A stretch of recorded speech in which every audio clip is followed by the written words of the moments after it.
Halo sobat terkasih dalam Tuhan Yesus Kristus, berjumpa kembali dengan saya di channel ini. Terima kasih teman-teman telah mendukung perkembangan channel ini dengan cara subscribe, like, comment, share. Tuhan memberkati kita. Sobat terkasih, lagi-lagi kita akan masuk dalam satu diskusi yang ilmiah yang mencerdaskan banyak orang, khususnya para polemikus, para muslim yang selama ini juga lebih dominan membahas tentang kekristenan.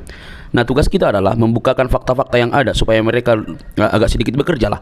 Tetapi alhasil teman-teman, mereka bukannya berbenah diri, tapi mereka malah mengamuk loh teman-teman. Nah, mari kita lihat dulu video berikut ini ya teman-teman. Jangan skip, dengar teliti, pasang telinga yang baik-baik.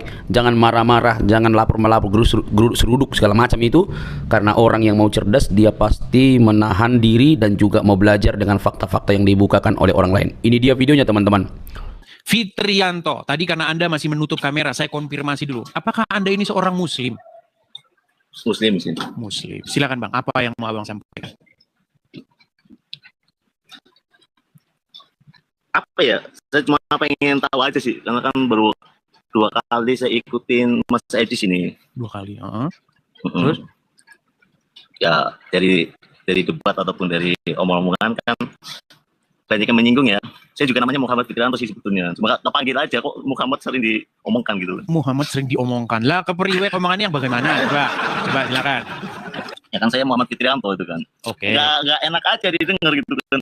Misalnya Bang, misalnya kasih contoh Bang, kasih contoh. Ya itu tadi kan sempat saya ikutin tuh ya barusan itu gitu kan. Ya kita menuhankan Muhammad. Sih kalau saya pribadi ya, kalau saya pribadi nggak menuhankan Muhammad, apa yang disampaikan Muhammad kita ikutin. Iya, masalahnya begini. Ya, itu umat. Oke, masalahnya begini Bang. Ketika saya mengatakan bahwa umat muslim mempertuhankan Muhammad, yang ditangkap oleh kebanyakan orang muslim, maksud saya itu saya mengatakan orang muslim menganggap Muhammad sang pencipta langit dan bumi, padahal bukan itu. Saya tidak pernah mengatakan bahwa umat muslim menganggap Muhammad pencipta langit dan bumi. Boro-boro Iya, sama Yesus juga sama. Sebentar. Yang kita bahas di sini adalah mempertuhankan. Tadi kan saya sudah kasih ayat di dalam Al-Quran tentang orang-orang yang mempertuhankan hawa nafsunya. Tadi Abang dengar nggak? Kurang detail. Oke, baik, pantesan ya. Oke, ketika orang mempertuhankan hawa nafsunya, apa yang orang tersebut lakukan terhadap hawa nafsunya sehingga Allah katakan bahwa itu mempertuhankan? Coba, kriteria apa yang dilakukan seseorang terhadap sesuatu sehingga perbuatan itu dikategorikan oleh Allah sebagai mempertuhan? Kalau secara ini nggak ada yang membuat hawa nafsunya itu yang berlebihan. Oke. Artinya dia memperlakukan hawa nafsunya itu secara berlebih-lebihan, betul? Artinya dia mengutamakan, mengedepankan hawa nafsunya, betul? Dia lebih mementingkan hawa nafsunya daripada apapun, betul?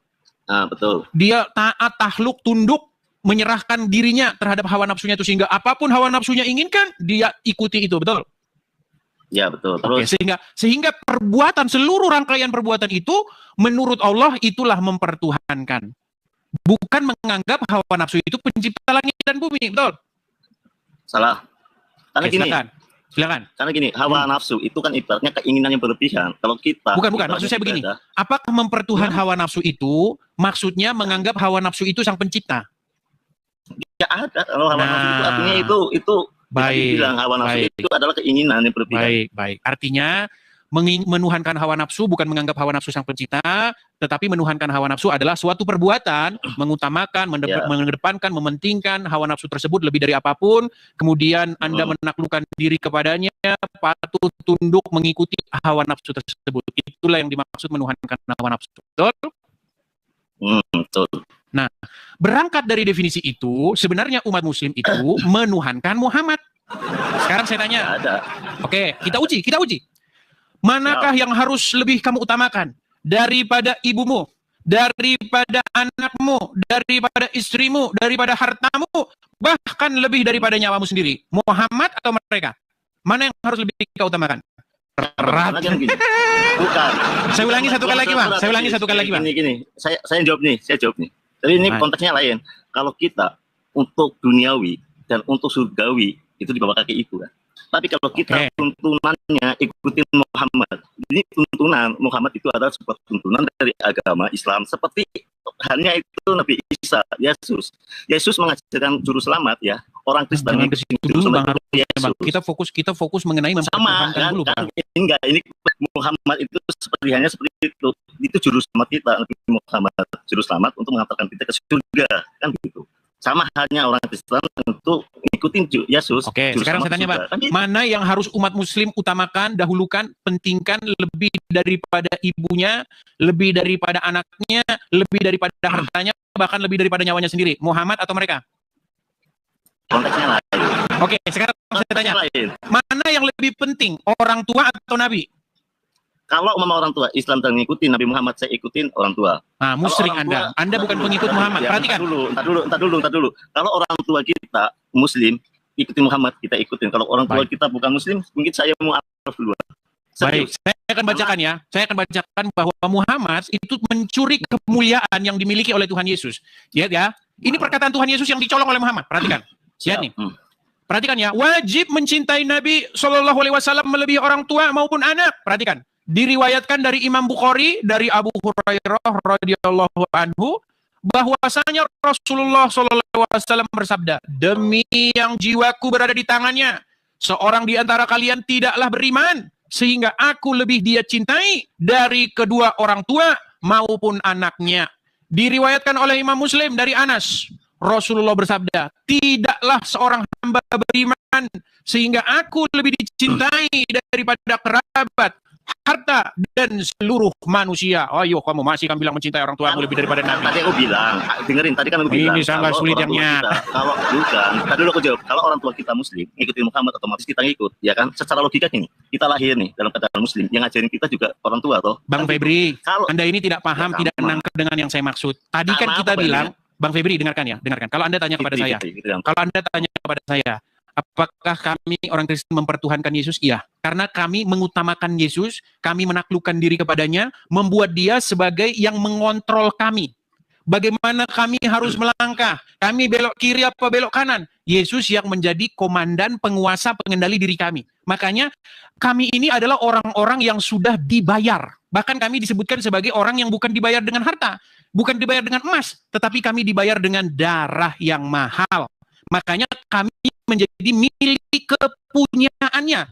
Barang siapa milik Yesus, dia melakukan apa yang Yesus mau. Nah, bedanya tipis, Bang. Islam itu sebaliknya. Adalah orang-orang yang sudah menjual dirinya kepada Muhammad.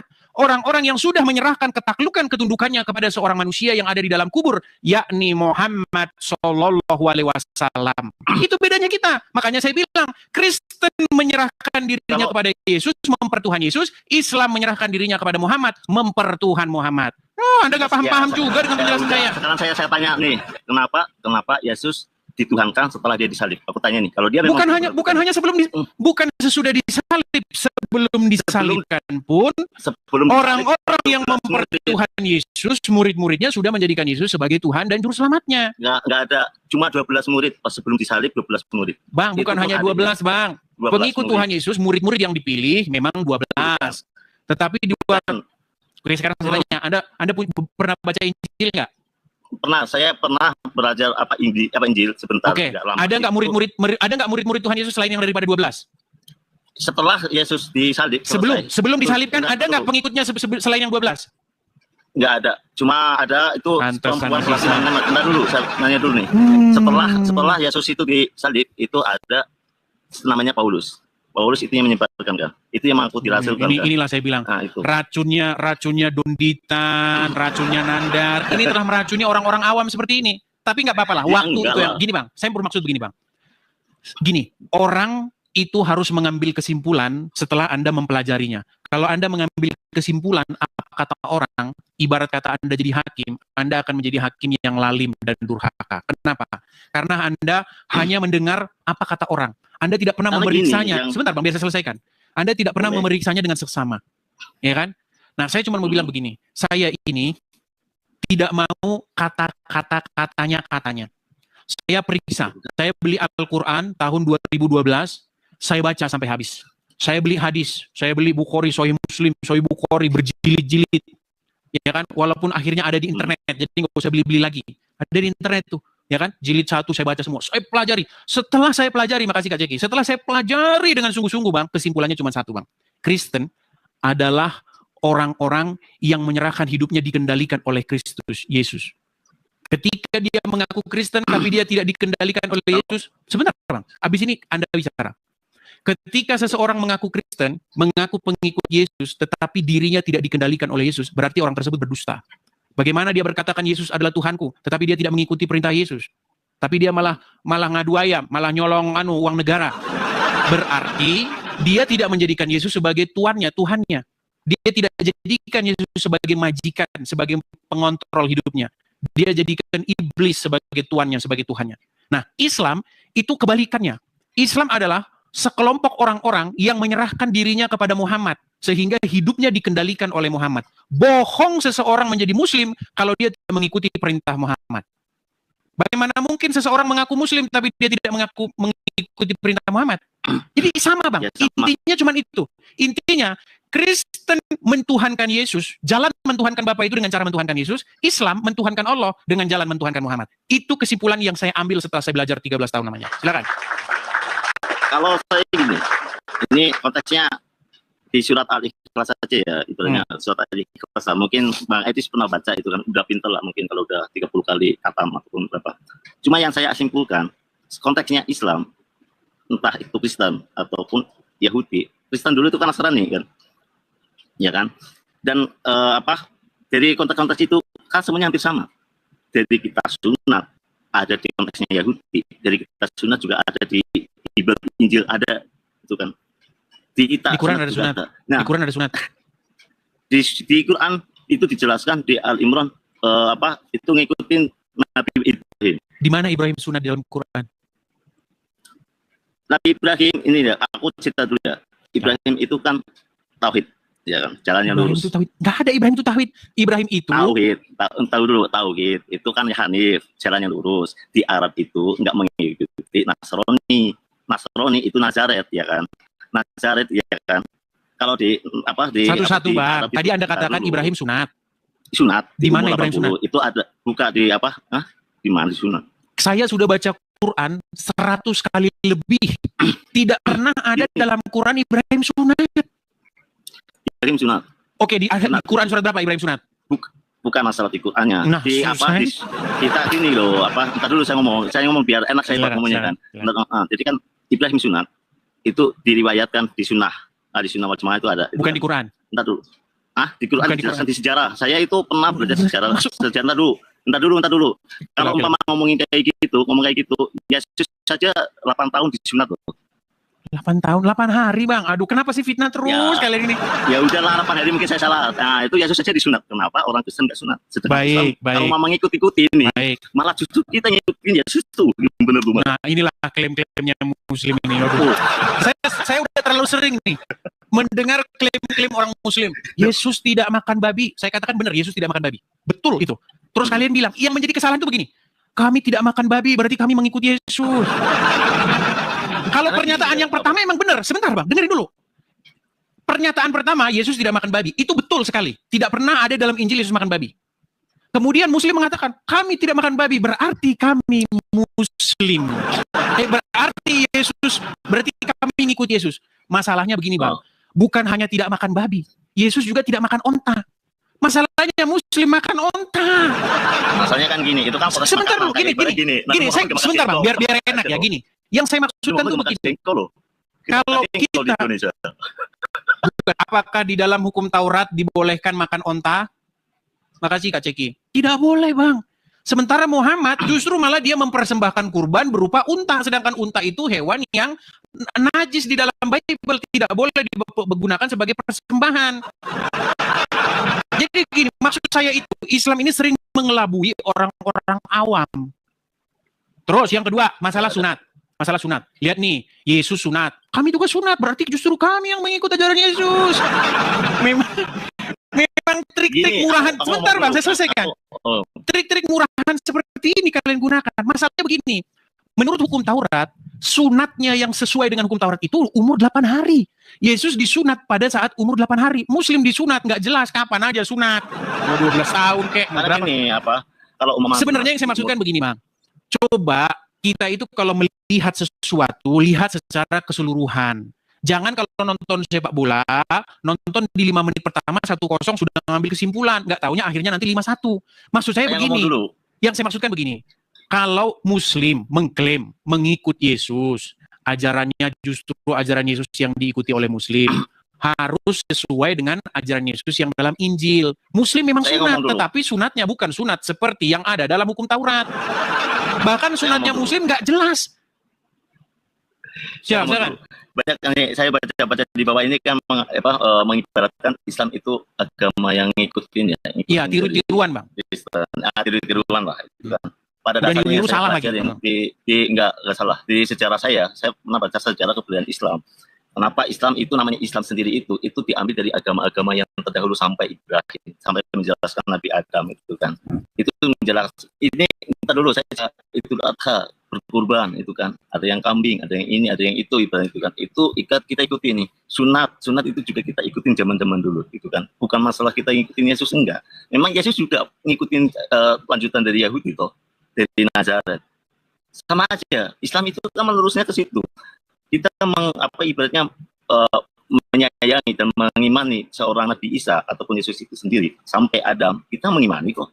Sudah bisa tanggapi? Kita mengimani. Entar dulu. Ini kan soalnya tadi konteksnya kan seolah-olah Islam ini sunatnya seperti ini, sunatnya itu lain. Tapi salah namanya sunat. Ya enggak ada yang salah. Kita memang ketentuannya itu sama. Namanya Allah disebut. Kamu kan Allah. Saya Allah itu kan. Allah aja itu kan. Itu berarti sama lah. Cuma beda konteks. Konteksnya apa? Kurikulumnya itu lain. Nabimu arahnya ke Yesus, kita ke Muhammad gitu. Baik, saya tanggapi. Begini, saya sudah pernah membuat satu umpama. Bagaimana Islam meniru, menjiplak, tetapi salah yang dijiplaknya. Gini. Ini mohon maaf, Bang. Bukan dengan maksud menyinggung, tapi dengan maksud agak sedikit bercanda. Gini ya. Seperti apa orang Islam salah menjiplak Kristen? Seperti orang yang tidak bisa membedakan celana dalam laki-laki dan perempuan. Coba bayangin. Gini. Saya pernah, ini di Facebook, status saya di Facebook udah lama banget. Gini. Ada orang dari pedalaman yang itu pedalaman ya kan? Betul? Dia seumur hidupnya nggak pernah lihat sempak. Seumur hidupnya dia nggak pernah sempaknya, cuma sempak-sempak itu aja buatan. Masuklah dia ke mall, laki-laki dia dengan maksud membeli sempak. Karena dia, orang-orang modern pakai sempak ya, berarti saya mau beli sempak. Pergi dia ke mall, dia tidak bisa membedakan sempak itu ada 2 jenis. Ada sempak buat laki-laki, ada sempak buat perempuan. Nah, dibeli dia sempak yang perempuan. Dia ingin, sebentar Bang, dia ingin meniru-niru. Oh, pakai sempak keren. Nah, dia beli sempak, tetapi sempak perempuan yang dia beli. Seperti itu juga lah, mohon maaf nih, apa yang Anda yakini? Anda ingin meniru-niru, orang Yahudi sunat nih. Kayaknya mantap nih ditiru-tiruin, sunat. Tetapi masalahnya, kalian ketika ikut-ikutan sunat, kalian tidak tahu sunat itu buat apa. Sekarang saya tanya sama Anda, apa gunanya orang Muslim sunat? Coba jelasin. Orang Muslim sunat itu kan kalau dalam agama, itu menyerahkan diri, kebuktian kalau sudah dewasa, ya kan, namanya balik. Kalau di Arab itu namanya balik. Ya, sedangkan dalam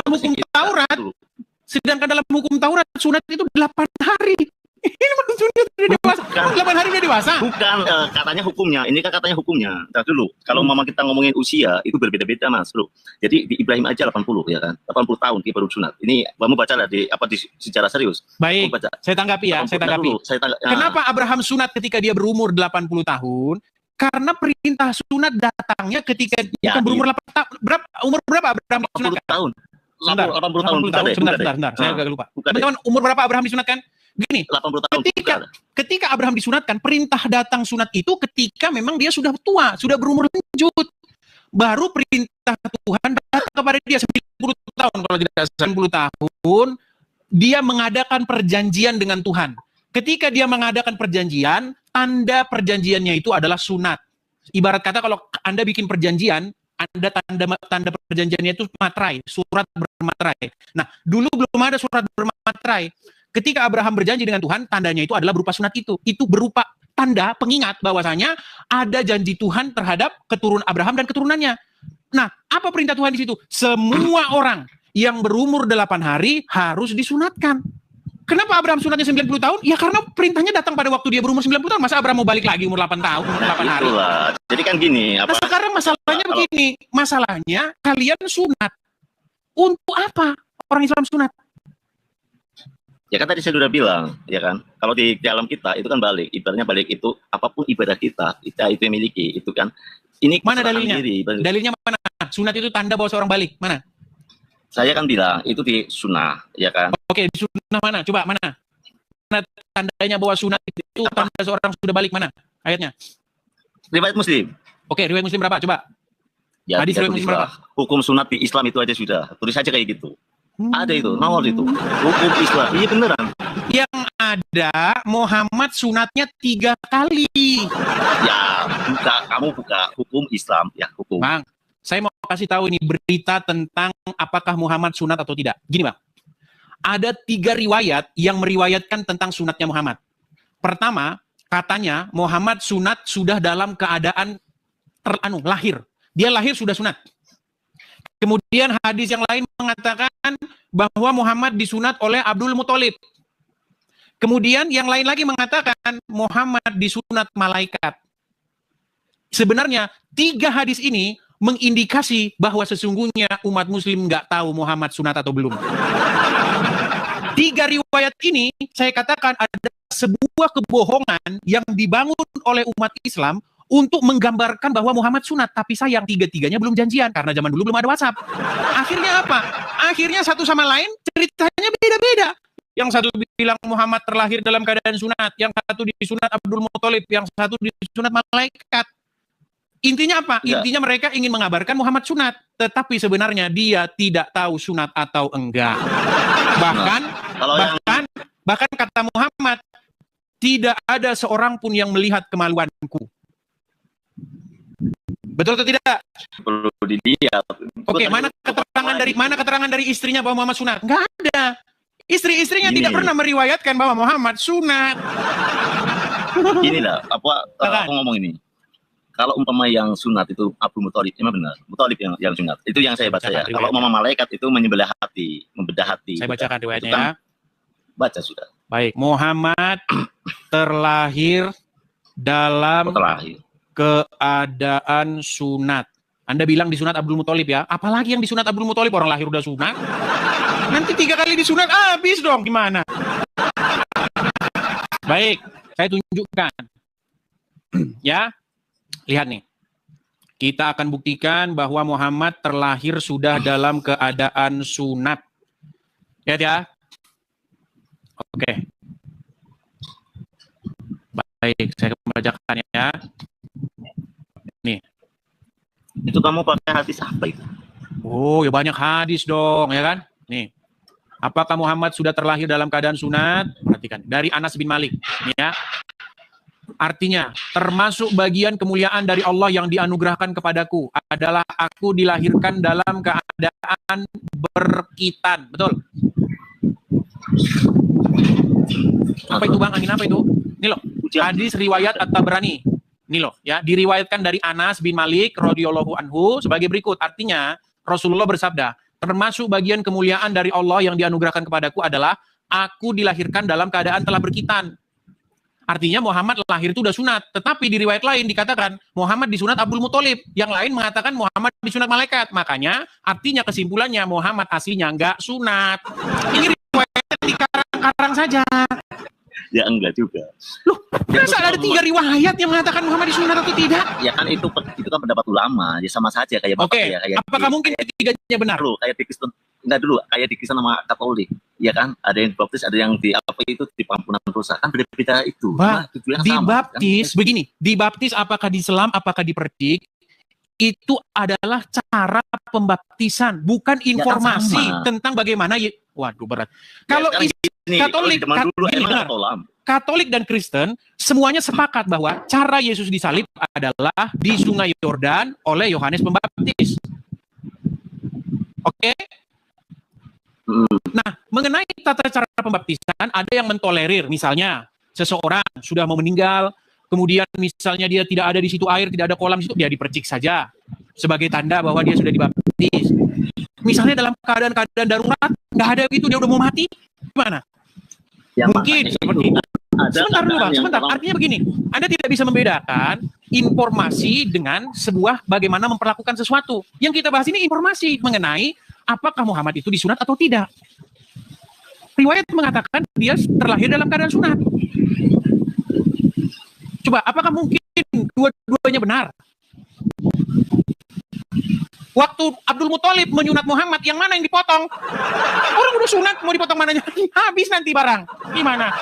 Kalau memang kita yang saya pelajari ya, saya pegangnya ke Abdul Muthalib. Karena yang sahih yang dibuat seperti itu. Oke, berarti menurut Anda ini bohong?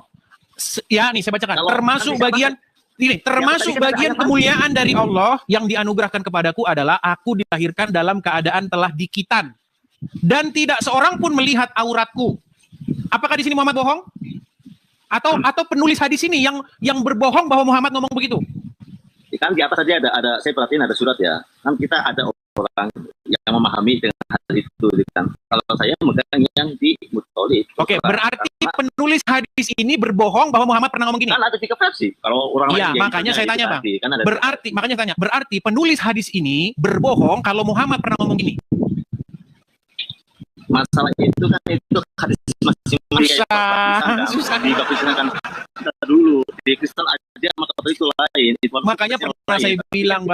Makanya saya pernah bilang, kalau Anda sungguh-sungguh membaca hadis, betul-betul Anda teliti hadis secara mendalam, percayalah tidak lama lagi kalian akan membuang hadis itu ke tukang loak.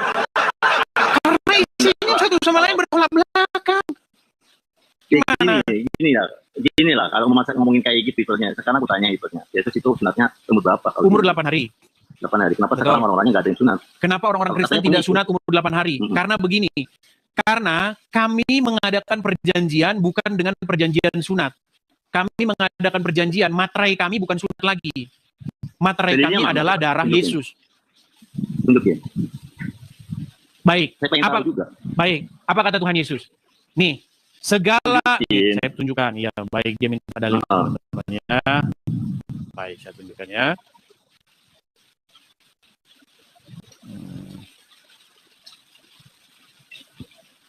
Baik, saya bacakan. Aku berkata kepadamu, sesungguhnya sebelum tadi punya aku kan di Islam ditunjukin. Oke, baik, saya balikan kamera saya ya. Ini saya tunjukkan. Kan? Baik, saya tunjukkan. Nih, apa kata Tuhan Yesus nih? Lihat ya. Karena aku berkata kepadamu, sesungguhnya selama belum lenyap langit dan bumi ini, satu iota atau satu titik pun dari hukum Taurat tidak akan diadakan sebelum semuanya terjadi. Maksudnya adalah di mana Yesus berbicara tentang penggenapan hukum Taurat tersebut dan perjanjian baru. Ketika di malam tulisan sunat, nggak ada tulisan kita itu. Iya, perjanjian Bang, bukan sunat doang, banyak isi perjanjian lama itu banyak ya, sama isinya. Aja. Iya bukan. Di situ aja nggak ada tulisan sunat. Ketika di malam perjamuan terakhir, Yesus mengangkat cawan berisi anggur. Dikatakan, inilah darahku, darah perjanjian baru yang ditumpahkan untuk banyak orang. Artinya apa? Melalui darah Yesus, perjanjian baru itu diadakan. Artinya setiap orang yang menerima Yesus, dia masuk ke dalam satu perjanjian yang baru. Perjanjian itu bukan lagi dengan sunat. Perjanjian itu bukan lagi dengan segala hukum Taurat dan tentek bengeknya. Tetapi perjanjian baru tersebut adalah dengan darah Yesus. Darah diadakan untuk mengadakan satu perjanjian. Pada waktu itu Musa juga mengadakan perjanjian, tetapi dengan darah hewan. Tetapi Yesus mengadakan juga perjanjian dengan darahnya sendiri sebagai materainya. Itu karena orang-orang zaman dulu kalau berjanji bukan seperti orang zaman sekarang, janji-janji doang, janji palsu. Kalau zaman dulu orang berjanji itu pakai darah, itu tanda bahwa janji itu nggak main-main. Begitu. Coba Anda nonton film-film zaman dulu itu. Kalau orang berjanji itu ikatannya dengan darah, mereka nggak main-main itu. Kalau bikin janji, yang nggak tahu ya kalau pada secara ya, Yesus itu disalib ataupun setelah lompat kemana-mana. Enggak. Oke lah, satu fokus aja Bang. Oke, intinya yang saya sampaikan begini. Bang, Anda ini lompat kemana-mana dari sunat, salib ke ini mempertuhankan, kita lompat-lompat. Enggak, karena di situ intinya ada keterangan sunat ya. Kalau sekarang ngomong hukumnya semuanya, saya juga bisa ngomong kayak gitu. Bang, masalahnya umat Muslim sunat, tapi umat Muslim nggak tahu sunat itu apa, biar kenapa. Ya tahu, cuma kan beda. Kalau memang kita udah terangkan amat itu dipelesetin di situ juga di kitab nggak ada kan keterangan sunat. Jadi kita tidak ada tulisan sunat seolah-olah kita mengarang. Logikanya kan seperti itu. Udah oke. Oke, baiklah Bang. Intinya yang saya sampaikan kepada Anda sudah saya sampaikan. Karena kita melebar kemana-mana, yang sedikit itu saja dulu Anda renung-renungkan. Anda pikir-pikirkan supaya Berarti kalau Anda saya tetap mendapat Muhammad kebenaran. Karena di Intinya, Injil kami juga nggak ada, sunat nggak ada. intinya yang saya sampaikan begini, Bang. Betul atau tidak, menjadi Islam adalah membuat dirimu tunduk patuh kepada Muhammad. Ya. Oke. Tuhan itu Islam. Oke, baik. Kenapa? Ini kesimpulan saya. Ya. Oke. Ketika kamu tunduk patuh kepada Muhammad, percayalah, Bang, sebentar lagi kamu akan mencium batu karab. Kamu akan minum air. Kok nggak mungkin? Nggak mungkin. Saya yakin itu Muhammad itu nabi yang terakhir yang menuju ke Allah Subhanahu wa taala. Ketika Anda tunduk patuh kepada Muhammad, Anda pergi ke Arab nggak nanti? Itu tergantung duit nanti. Itu kan kalau mampu kita ke Arab, kalau mampu kita di sini. Gimana? Iya, artinya Anda akan ke Yerusalem. Kalau mampu kita bisa ke Yerusalem gimana? Kata siapa kami harus wajib ke Yerusalem? Nggak ada. Di Islam juga nggak wajib juga. Nggak wajib ibadah haji. Dan ketika kalau nanti naik haji, Anda nyium batu. Rukun Islam ada 5 ya. Hanya terakhir haji bagi yang mampu. Kalau nggak mampu, di mana ada bagi yang mampu? Tunjukkan ayat dalam Al-Qur'annya bahwa haji itu hanya untuk orang-orang yang mampu. Yang mampu di situ maksudnya bukan mampu, Bang. Yang mampu yang dimaksud di situ di dalam Al-Qur'an itu mampu dalam hal dia fisiknya. Orang yang misalnya sudah cacat, sudah nggak bisa jalan. Kalau Anda masih bisa berjalan, Anda wajib naik haji, jalan rayap. Kalau nggak ada duit ini dia. Di mana di situ duit? Itu tafsir para ulama yang mengatakan itu soal duit seorang. Indonesia kan gitu. Kita duit. Kita jangan Indonesia tuh. Indonesia aja sekarang beli berapa? Kalau kita nggak mampu ya sudah, kita berdoa aja. Bang, di mana dalilnya suruh? Di mana dalilnya naik haji harus ngantri-ngantri sama anu? Di mana dalilnya? Gak ada dalam Quran itu suruh ngantri-ngantri. Naik haji aja. Mau desak-desakan jubel-jubelan di situ ya terserah. Saya ngomong. Masalahnya kan kita punya menteri agama tuh. Terus gimana kita ngomong? Di mana dalilnya kalau naik haji harus ngikutin menteri agama? Siapa yang memberikan menteri agama kuasa untuk mengatur haji? Bentar dulu saya ngomong dulu. Gimana? Kita punya menteri agama. Oke lah, kita lanjutkan besok, Bang. Kita lanjutkan besok. Oke lah. Oke, terima kasih. Selamat malam. Ya, teman, dari mana dalilnya? Bahkan di dalam Al-Quran tidak pernah ada naik haji itu ke Mekah. Nggak ada. Coba, siapa umat muslim yang berani naik ke sini membuktikan bahwa naik haji itu ke Mekah? Saya terjun dari Monas.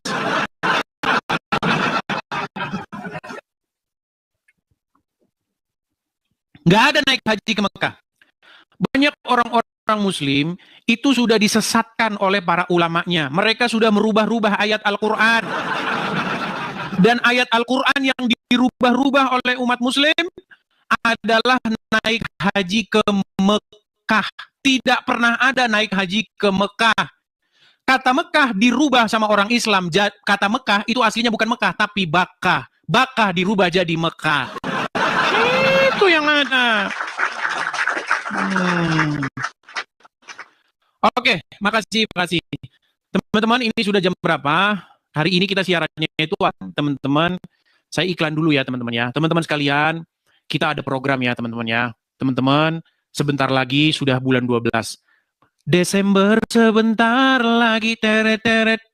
Rumah apologet sebentar lagi teret-teret. Rudy Iskariot sudah mulai kejang-kejang teret-teret. Desember sebentar lagi teret-teret. Rumah apologet sebentar lagi.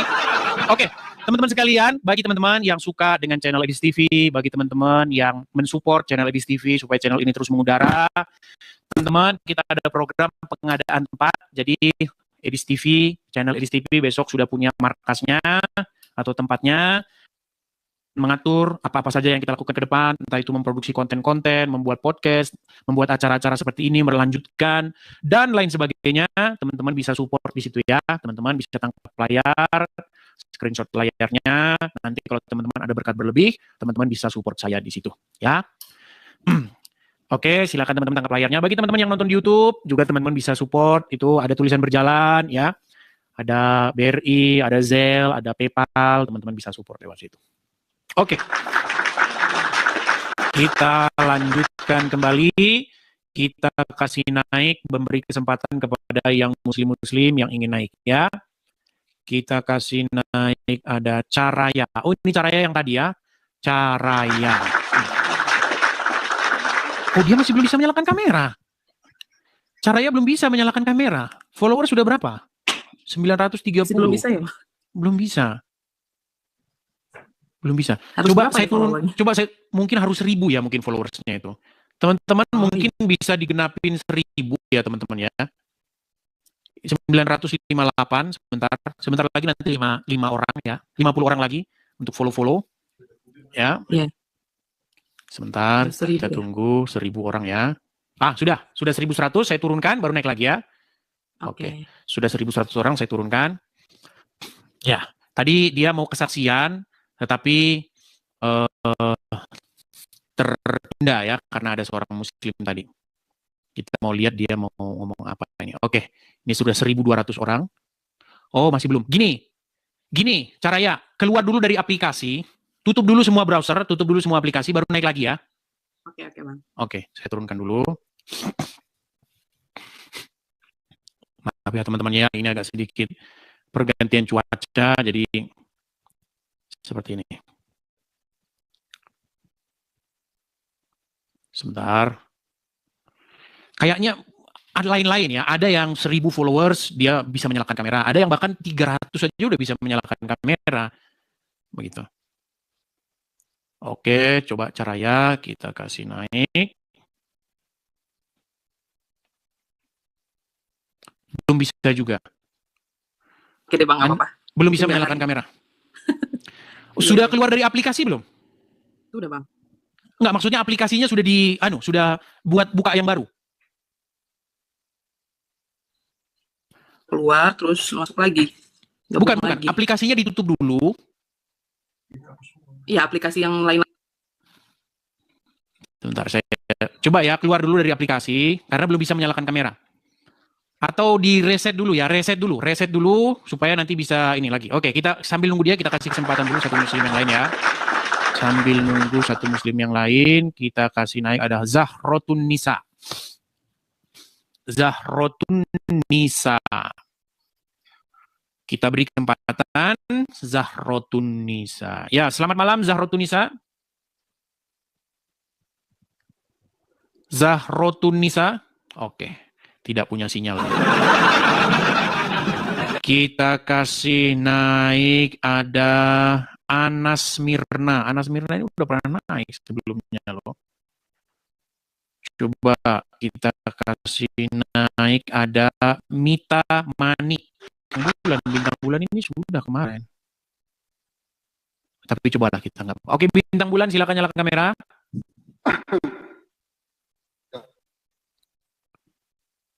Bintang bulan, apakah Anda mendengar suara saya?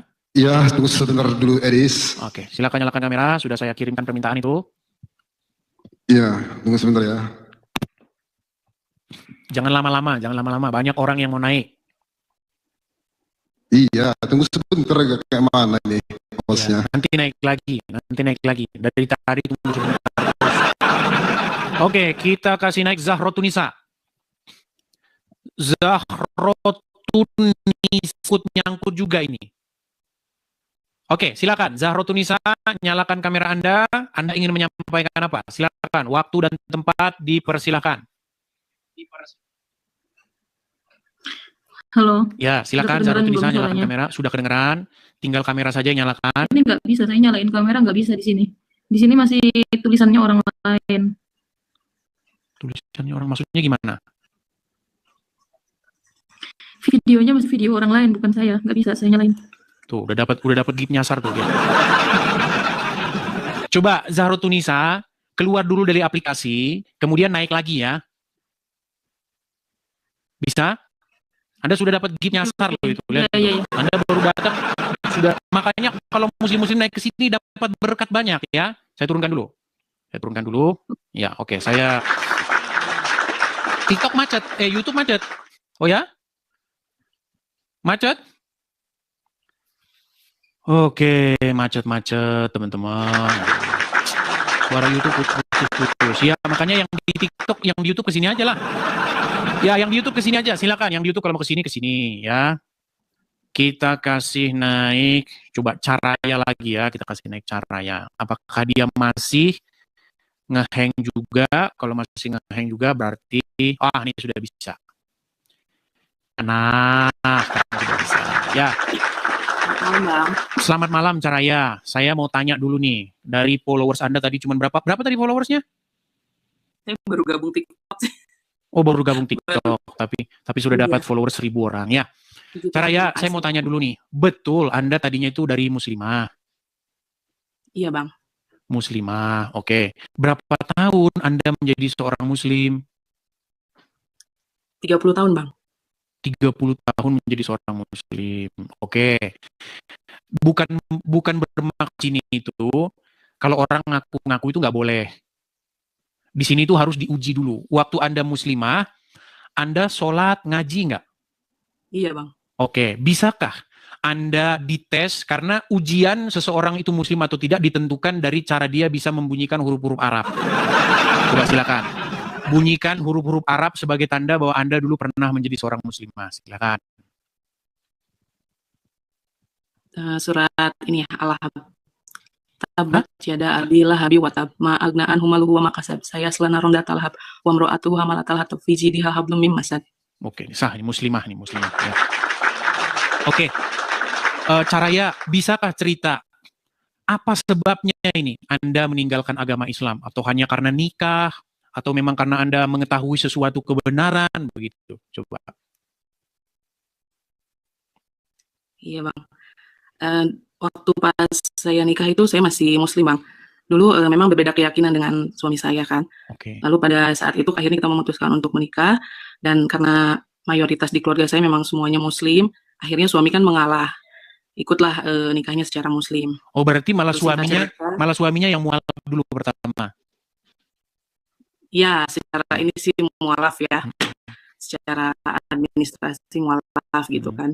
Terus? Tapi singkat cerita kami 7 tahun lah menikah. Di situ saya masih meyakini gitu bahwa suami saya bisa, meskipun dia mengikuti ke ajaran muslim, tapi saya yakin gitu suami saya bisa. Kadang-kadang saya suka nggak jumatan kayak gitu kan, tapi dia diam aja sih, nggak gimana-gimana, dan kami juga nggak pernah debat atau gimana. Kalau saya ngaji juga dia biasa, cuman ternyata mungkin di dalam diamnya itu dia berdoa ya di situ.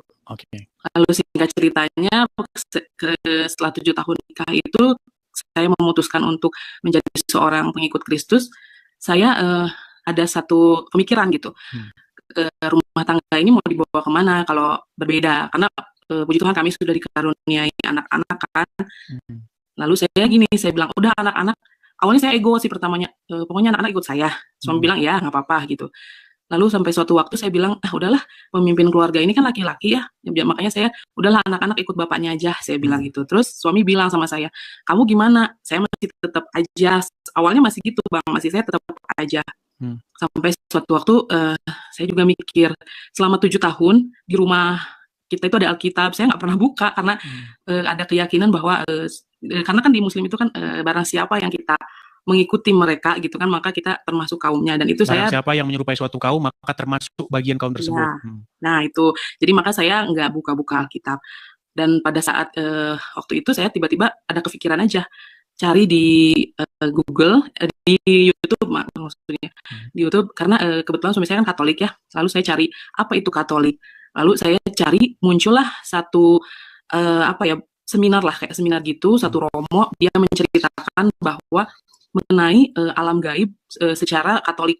Nah di situ saya dengerin sampai akhirnya saya merasa kok saya baru kali ini yang merasakan kedamaian. Biasanya kan kalau alam gaib itu identik dengan yang serem-serem gitu ya Bang. Tapi pemaparan di keyakinan Katolik itu tidak seram gitu. Itu malah justru kita jadi pada saat nanti kita pun akan dihadapkan dengan kematian, malah kita kan ada istilahnya kalau mati itu keberuntungan ya, karena kita akan bertemu dengan Sang Pencipta ya. Lalu di situ dipaparkan juga dari mulai awal kitab Kejadian. Saya baru dengar gitu di situ, dan ya Tuhan. Padahal selama ini buku itu ada di rumah ya. Padahal ada di rumah dan nggak pernah saya buka. Terus di situ saya benar-benar nangis. Ternyata begini ya Tuhan itu menciptakan bumi, menciptakan alam semesta gitu. Di situ saya benar-benar terus, tapi pada saat itu saya tidak langsung oke saya ikut, enggak, masih saya bergumul waktu Masih itu. muslim terus ya. Masih, saya juga masih menjalankan ibadah Sholat. saya gitu. Nanti sampai pada akhirnya beberapa minggu kemudian lah setelah saya bilang anak-anak ikut papahnya. Lalu saya bilang, udahlah kita bareng-bareng aja, saya bilang. Disitulah akhirnya suami bilang ya udah kita hubungin ke gereja untuk mencari tahu kalau untuk dibaptis seperti apa, dan semua anak-anak kan belum dibaptis tuh waktu masih bayi, makanya dibereskan semuanya dan pernikahan kami pun dibereskan juga, konvalidasi. Beberapa tahun yang lalu itu akhirnya memutuskan untuk meninggalkan agama Islam, lalu menjadi pada seorang saat pandemi Tuhan Bang, Yesus. 2021 saya. 2021 saya dibaptis. Berarti baru 4 tahun yang silam ya. Betul. Oke, berarti dari nikah suami mualaf, tapi cuma mualaf-mualafan ya. Apakah sempat suami itu jadi muslim? Enggak sih, saya selama ini selama waktu itu saya ayo kita ini sholat atau apa enggak. Dan jadi kemana-mana dia selalu bawa rosario. Lalu saya juga teringat, saya kan sering berdoa nih waktu muslim. Ya Allah, tunjukkanlah saya jalan yang lurus dan benar. Saya bilang selalu begitu ya kalau berdoa sesudah sholat. Lalu saya setelah baca Alkitab, ternyata jalan itu ya Yesus sendiri. Iya. Waktu sholat, lalu saya ihdinas siratal mustaqim, tunjukkanlah kami jalan yang lurus. Tiap hari minta ditunjukkan jalan yang lurus begitu ya. Lalu akhirnya Anda temukan, itulah jawabannya Tuhan. Oke, Anda temukan di dalam Injil bahwa Yesus berkata, akulah jalan dan kebenaran dan hidup ya. Dan hidup. Iya. Ya memang ini harus. Saya berpikir gini Bang, saya kan agak ragu nih ya, karena gini loh, kadang baca Al-Quran itu ada dalam kurungnya, suka dalam kurung apa gitu ya artinya. Terus saya kadang-kadang suka bertanya, Tuhan apa ini benar artinya begini? Terus saya ingin ketemu Tuhan, tapi saya nggak mau meninggal. Saya bilang gitu. Mungkin itulah pertemuan saya dengan Tuhan Yesus ya. Itulah jawaban gitu maksudnya. Ya, ketika Anda membaca Al-Quran dulu nih, apakah Anda itu ikut membaca terjemahannya juga atau hanya Arab-Arabnya saja? Terjemahan juga sih, saya kadang-kadang baca ya, cuman memang tidak dihafal. Saya cuman begitu selesai baca, saya baca artinya, tapi memang nggak pernah sampai ya, paling berapa lembar gitu. Iya, dan saya sering mengatakan begini, kalau alasan seseorang masih Islam itu karena dia membaca Al-Quran dan tidak membaca terjemahannya, makanya masih tetap Islam. Makanya yang nonton di sini, kalau Anda buka Quran Arabnya yang Anda baca terus, ya selamanya Anda akan menjadi Muslim. Tapi ketika Anda baca terjemahannya, pasti nanti akan kaget. Berimanlah kamu kepada kitab-kitab sebelumnya, beriman kepada Injil. Begitu. Bahkan diperintahkan itu untuk beriman kepada Injil, beriman kepada Taurat. Begitu. Makanya ketika Anda melihat ada di situ Injil, Anda tidak buka. Karena apa? Karena selama Anda jadi Muslimah, mungkin tidak pernah ketemu ayat itu kan? Ya. Untuk beriman kepada Injil tersebut, seperti itu. Oke lah, lalu apa nih pesan Anda kepada orang-orang mungkin yang ada di persimpangan jalan, yang sudah mendengar berita tentang Injil, sudah melihat agama Islam itu seperti ini, kelakuan Muhammad begini, kira-kira apa pesan Anda nih? Apa ya? Jangan takut untuk membuka hati sih. Baik. Karena ya Yesus sendiri kan sebetulnya sudah mengetuk pintu hati setiap manusia, ya, setiap orang. Hanya tergantung kitanya saja mau membuka. Ya, lihat aku berdiri di muka pintu dan mengetuk, barang siapa yang membukanya maka aku akan mendapatinya. Nah, itu juga kata-kata yang bukan Injil itu ya. Maksudnya kata-kata yang Anda ucapkan tadi itu juga pernah diucapkan oleh seorang ulama besar namanya Ustadz Buya Sakur. Dia pernah bilang jangan takut murtad. Kalau saya bilang jangan takut untuk bertobat dari meninggalkan ajaran yang sono itu, datang kepada ajaran Tuhan Yesus. Seperti itu. Oke, Cita Raya, selamat ya. Anda sudah memberitahukan unek-unek atau isi hati Anda. Selamat. Habis ini pasti nanti akan banyak inbox ya kepada Anda ya. Silakan Anda baca balas-balas inbox itu pasti banyak sekali. Dari orang-orang yang haters, dari orang-orang yang mendukung, itu selalu ada dua kubu begitu. Seperti itu. Oke, hanya itu. Ya, terima kasih Bang. Oke, sama-sama. Selamat malam. Tuhan Yesus memberkati. Saya turunkan ya. Ya, terima kasih. Ya, sama-sama. Ya. Ya banyak ini ya, banyak jalan lah begitu ya, dari mulai yang lewat pernikahan, dari mulai yang memang betul-betul belajar dan lain sebagainya, seperti itu. Oke, kita lanjutkan kembali ya. Kita kasih naik, ada terima kasih anak Siantar. Makasih Kak Ceki, makasih. Tadi mana tadi ya, si Anu tadi? Yang perempuan tadi siapa teman-teman? Yang dapat gift nyasar tadi loh. Siapa tadi? Yang dapat gift nyasar tadi siapa namanya? Perempuannya tadi siapa? Siapa tadi namanya teman-teman? Waduh, sudah tidak kelihatan lagi dia. Oke, dia tidak kelihatan lagi. Kita kasih naik sebentar. Oh ini, Zahrotunisa masih ada kok. Zahrotunisa.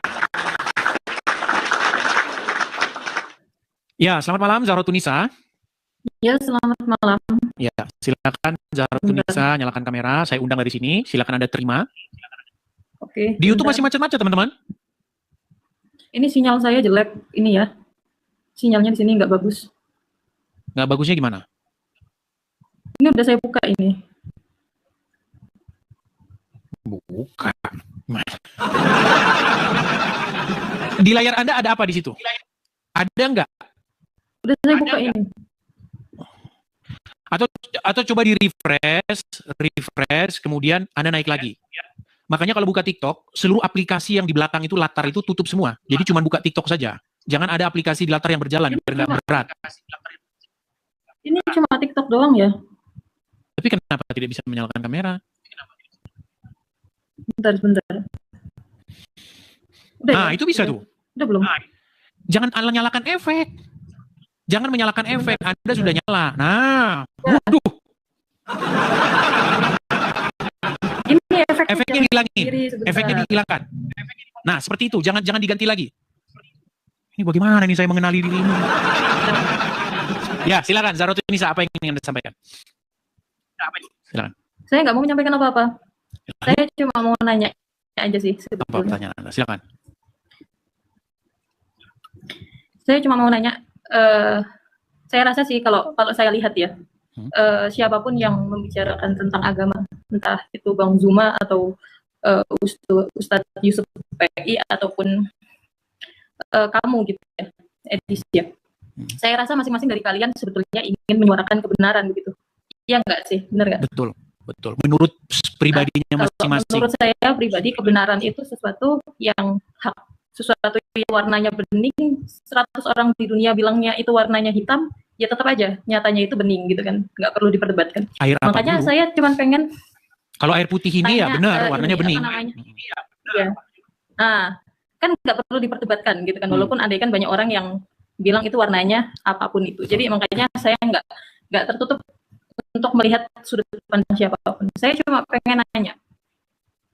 Saya yakin kamu juga kepengen tahu kebenaran gitu kan ya. Maksudnya kamu menyuarakan ini dan itu pasti kan tujuannya ingin menurut kamu mau menyuarakan kebenaran. Nah, yang saya mau tanya sudut pandang secara kamu, apa yang membuat kamu menganggap bahwa Yesus itu seorang dia itu Tuhan? Saya pengen melihat sudut pandang kamu aja sebetulnya.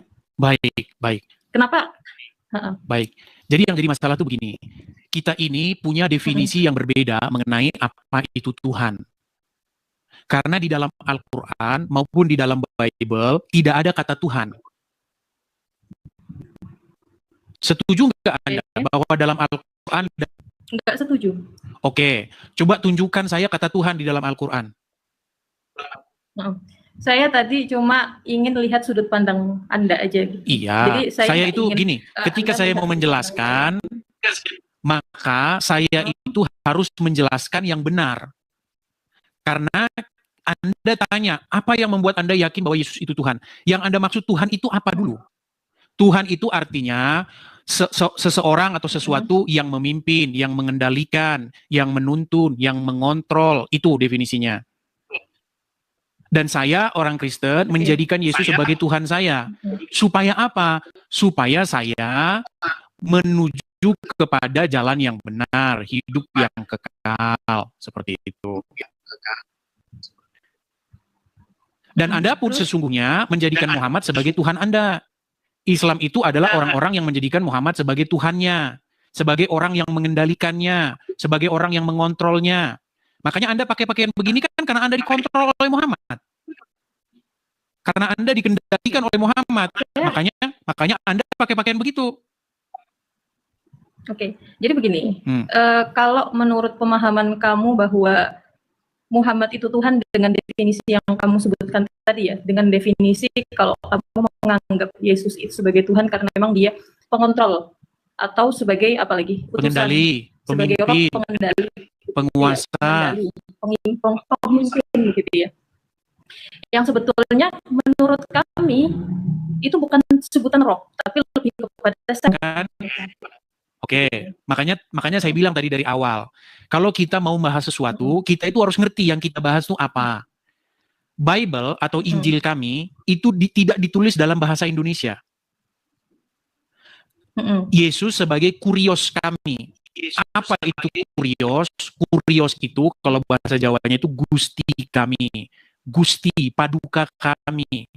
Yaitu seseorang yang dia itu sebagai pemimpin pengendali hidup kami yang menjadi gusti, menjadi Tuhan kami, menjadi Tuhan, menjadi majikan kami. Yang kepadanya kami mengikut, kami patuh, tunduk.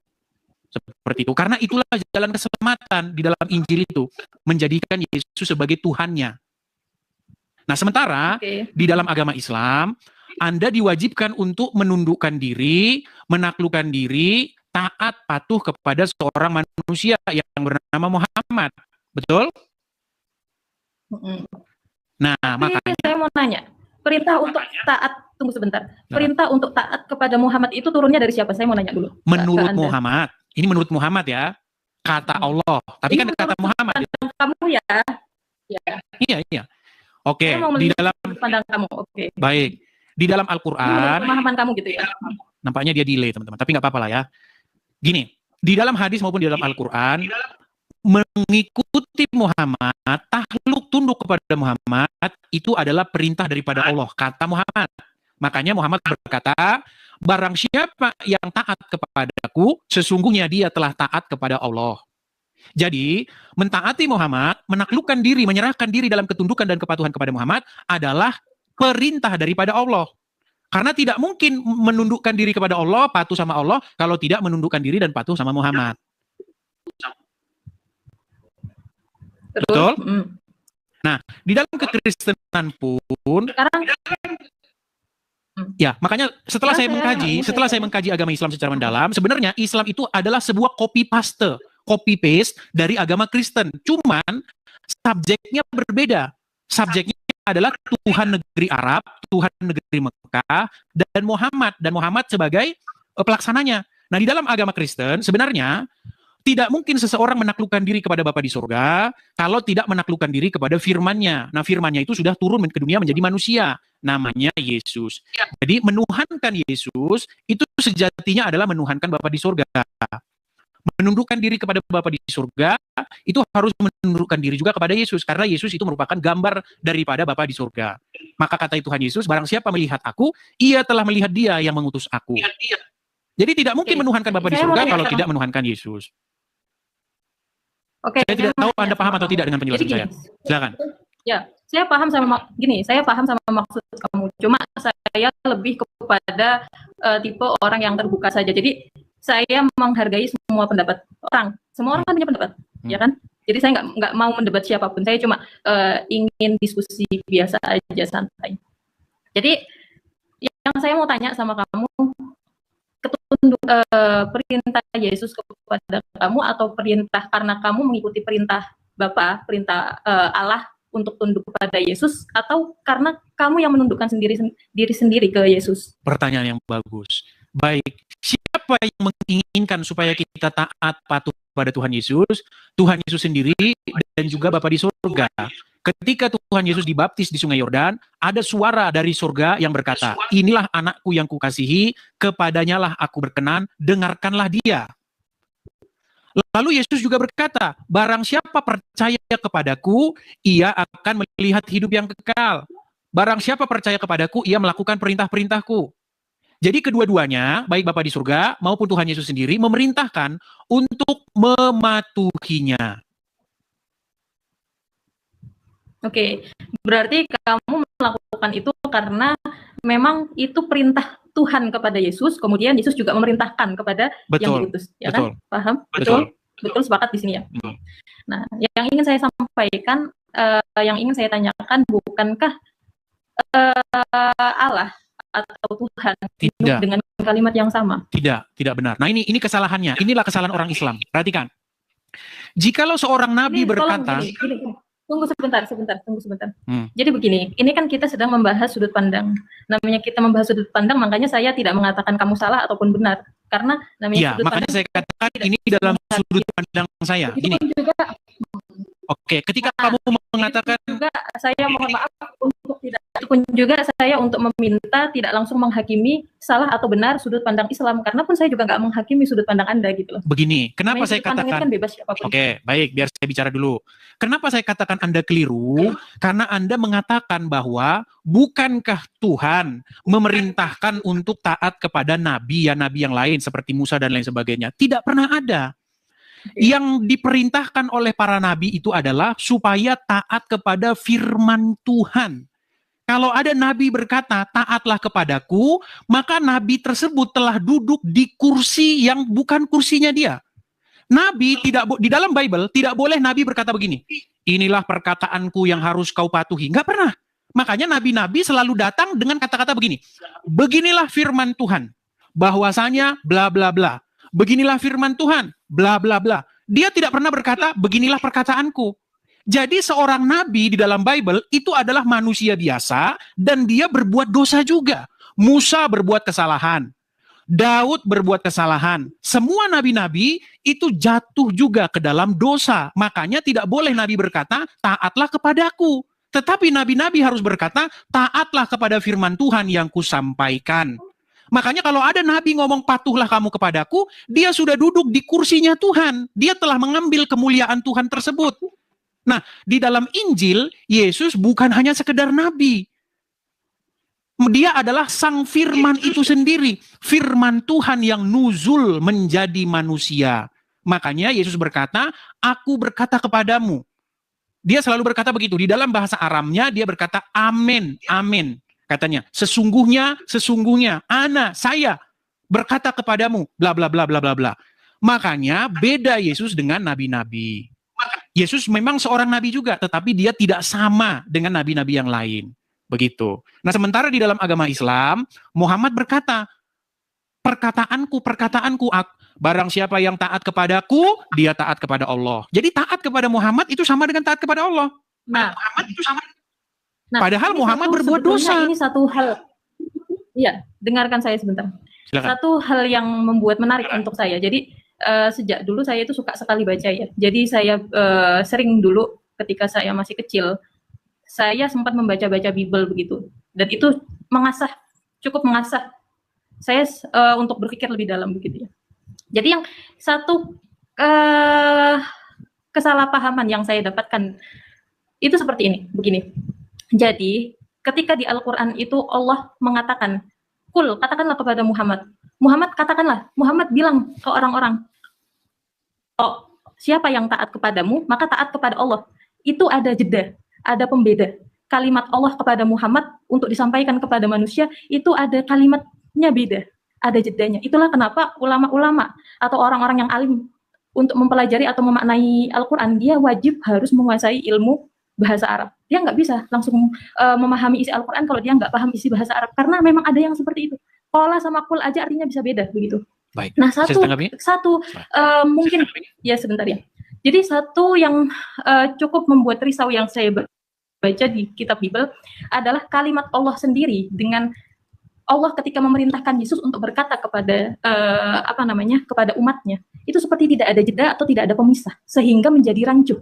Terkadang seolah-olah seolah-olah itu Yesus yang berkata, padahal bisa saja itu sebetulnya Allah berkata kepada Yesus untuk menyampaikan kepada manusia. Tapi ketika Bible itu sudah tidak ada lagi kalimat bahasa aslinya, sehingga itu sudah tidak diketahui lagi makna rujukannya kemana, ini bercampur menjadi rancuh gitu. Nah, ini dua hal yang kemudian saya teliti dan saya gali. Saya nggak mengatakan saya hafal Bible ya, saya nggak mengatakan seperti itu. Saya nggak hafal Bible. Cuma memang ada kerancuhan yang saya temukan yang paling menonjol. Maka kalau ditanya kenapa kok Al-Qur'an itu ditulis dalam bahasa Arab dan untuk orang yang memahami tafsirnya atau menyampaikan tafsir Al-Qur'an itu wajib orang yang paham bahasa Arab, karena memang di dalam bahasa Arab sendiri itu maknanya bisa berbeda-beda.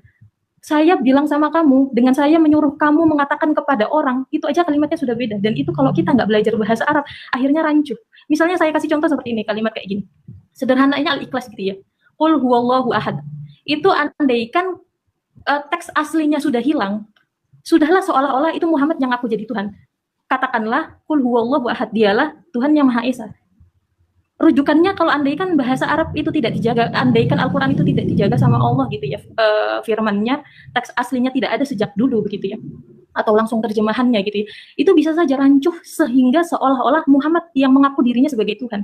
Dan itulah yang saya perhatikan, ada keunikan. Ini bisa nanti kan namanya kita sama-sama sedang namanya kita ini menginginkan kebenaran dan kebaikan pasti ya. Jadi saya mungkin barangkali bisa diteliti lagi gitu sama Anda begitu. Sebentar. Nah, itu ketika saya baca di Bible, jeda antara Tuhan berkata kepada Yesus untuk disampaikan kepada umat dengan Yesus berkata sendiri atas dirinya sendiri, rujukannya itu yang ada kerancuhan. Karena memang sudah tidak ada teks aslinya itu, tekstualnya itu. Nah, itulah kenapa memang maka itulah yang menjadikan pembenaran bahwa memang Allah mengatakan bahwa Allah menurunkan kitab Injil, Taurat, Zabur, semuanya Allah yang menurunkan gitu.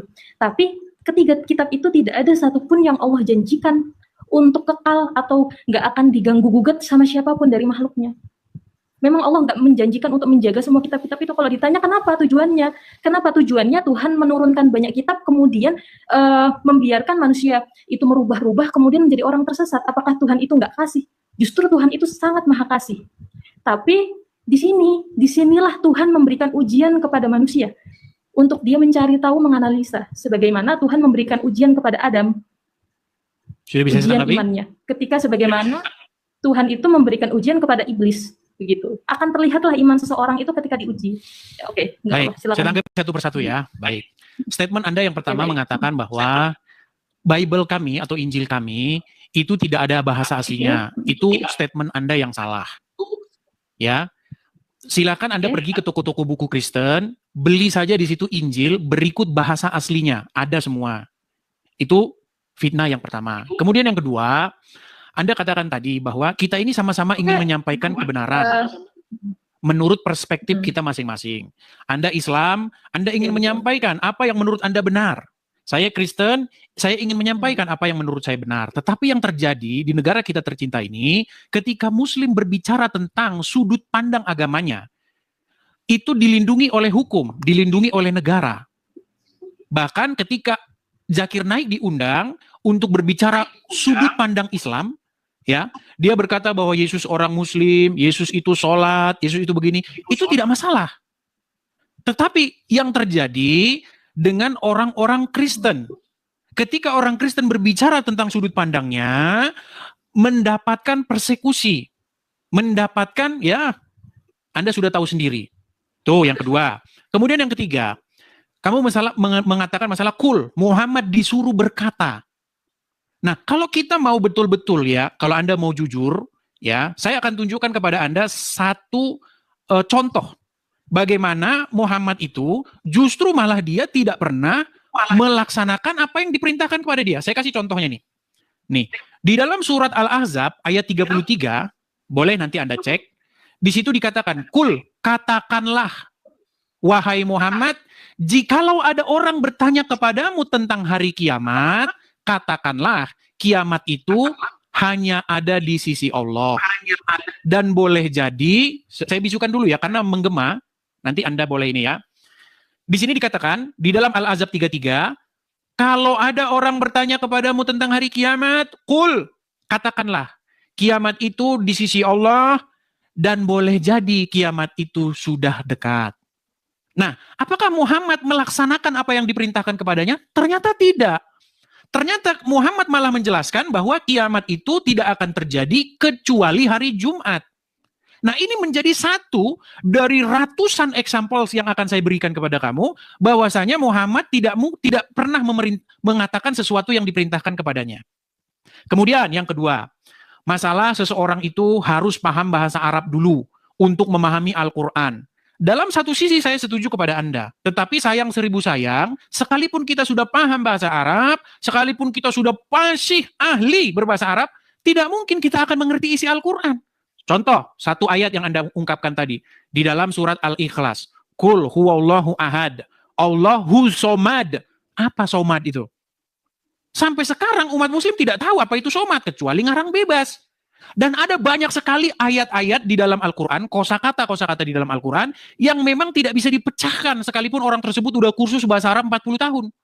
Makanya di dalam Al-Quran dikatakan, jikalau kamu ragu-ragu tentang apa yang kami wahyukan kepada kamu, maka tanyakanlah kepada orang-orang yang membaca kitab sebelummu. Itu yang ada di dalam Al-Quran.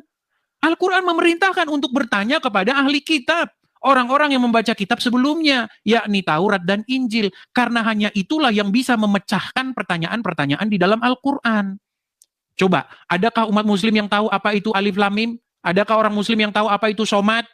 Adakah orang muslim yang tahu ayat-ayat? Bahkan Al-Quran mengatakan bahwa di dalam Al-Quran tersebut terdapat ayat-ayat yang mutasyabihat, yang tidak seorang pun mengerti takwilnya. Itu. Nah, kemudian yang kedua, yang terakhir nih, mengenai kata Allah.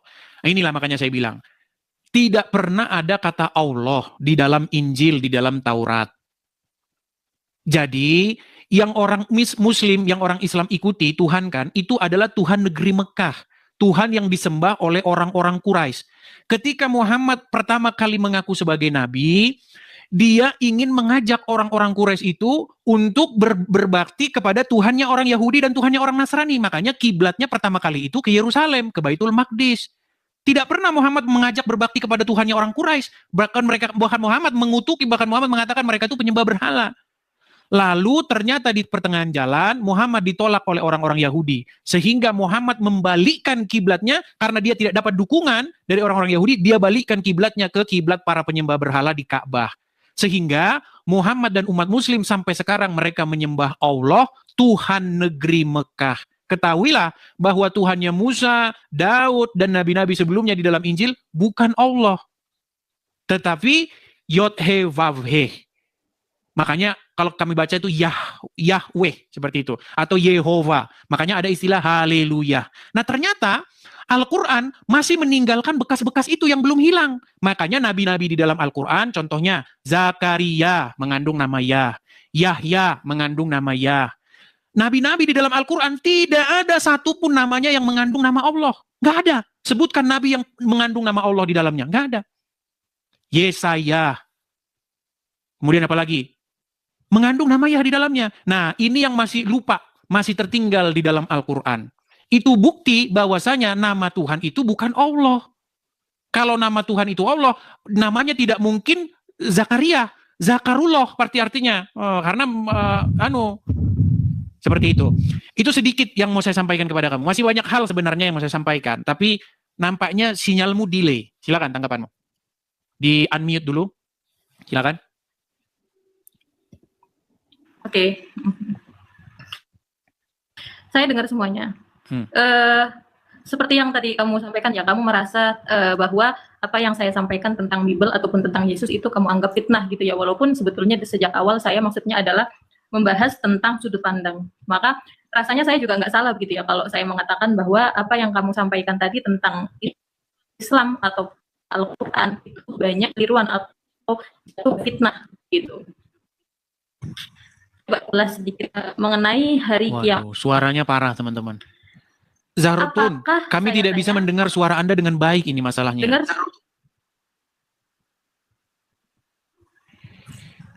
Coba Zahrotun, bisakah Anda dengan sinyal yang bagus coba? Karena suara Anda itu putus-putus. Udah kedengeran belum? Coba silakan. Yang tadi udah kedengeran belum? Apa perlu untuk saya ulang? Coba ulangi lagi.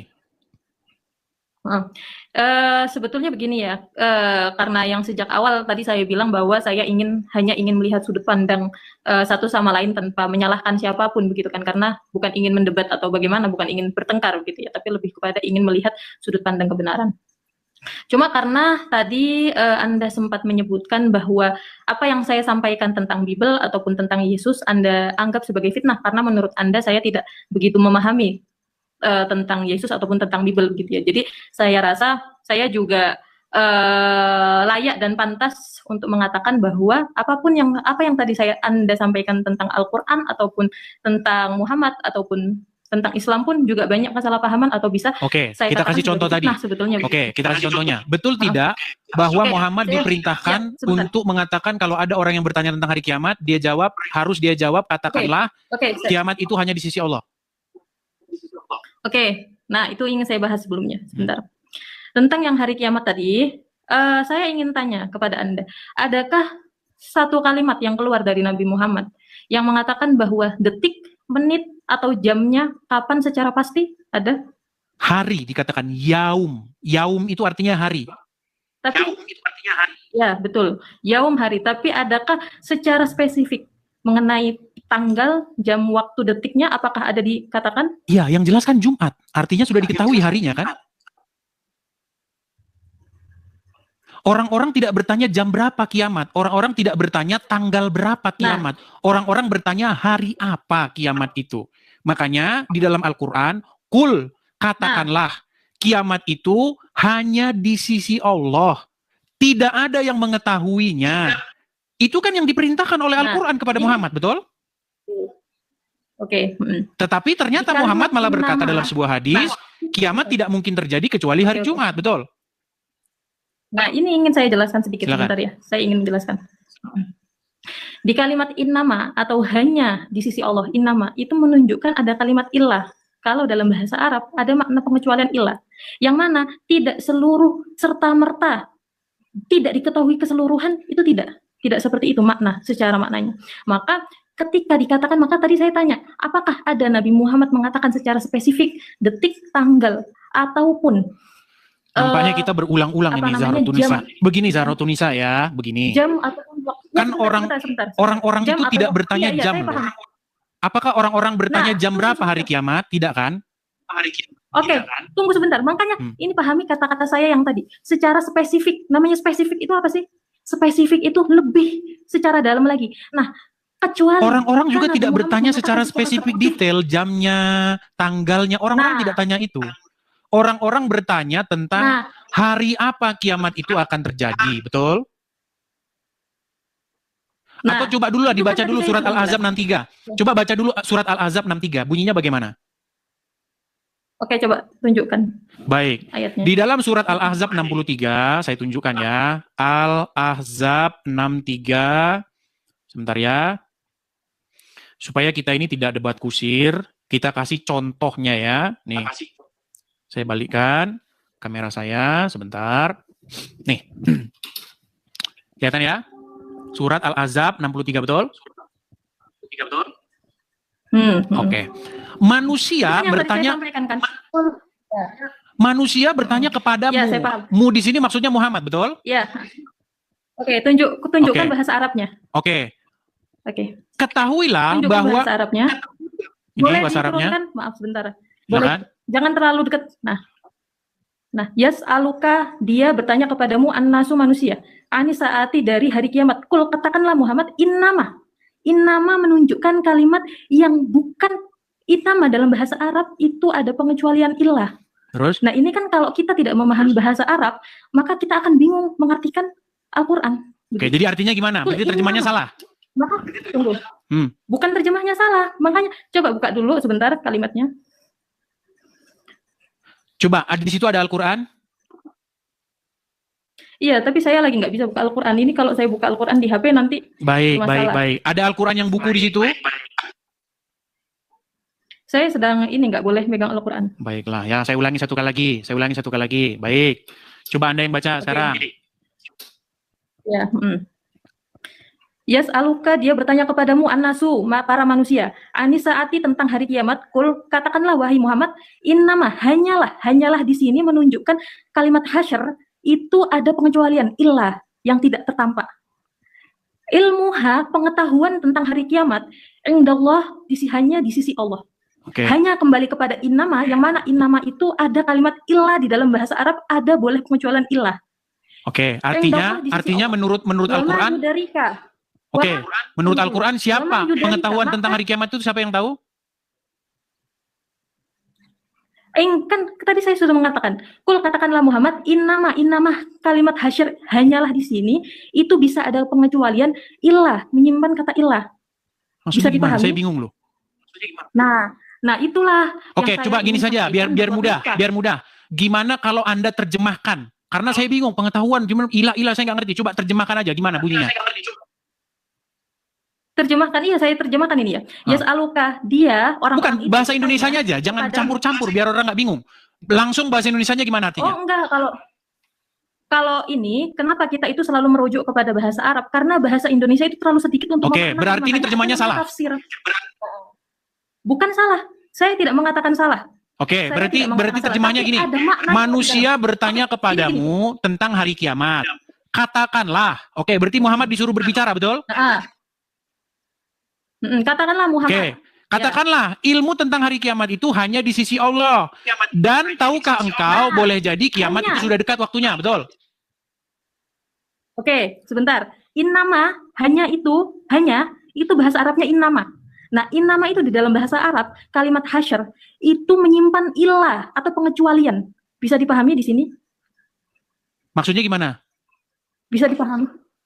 Oke, saya bahas lagi. Kalimat innama atau hanya kalimat hasyr, huruf hasyr innama di dalam bahasa Arab, itu menyimpan kalimat ilah, adanya pengecualian. Boleh adanya pengecualian. Maka Allah mengatakan di sini, kul, Muhammad katakanlah, innama indallah, hanya di sisi Allah, hanya, tidak serta-merta bahwa Nabi Muhammad tidak diberikan sama Allah sedikit pun pengetahuan, tidak. Karena Allah hanya mengatakan innama. Oke, Innama memiliki yang disuruhkan Muhammad suruh bicara apa? Gimana? Muhammad disuruh ngomong apa Iya, kalau ada orang bertanya tentang hari kiamat? Innama indallah, coba naikin ke atas. Innama indallah wa ma yudrika la'alla sa'ata takuna qoriban. Artinya?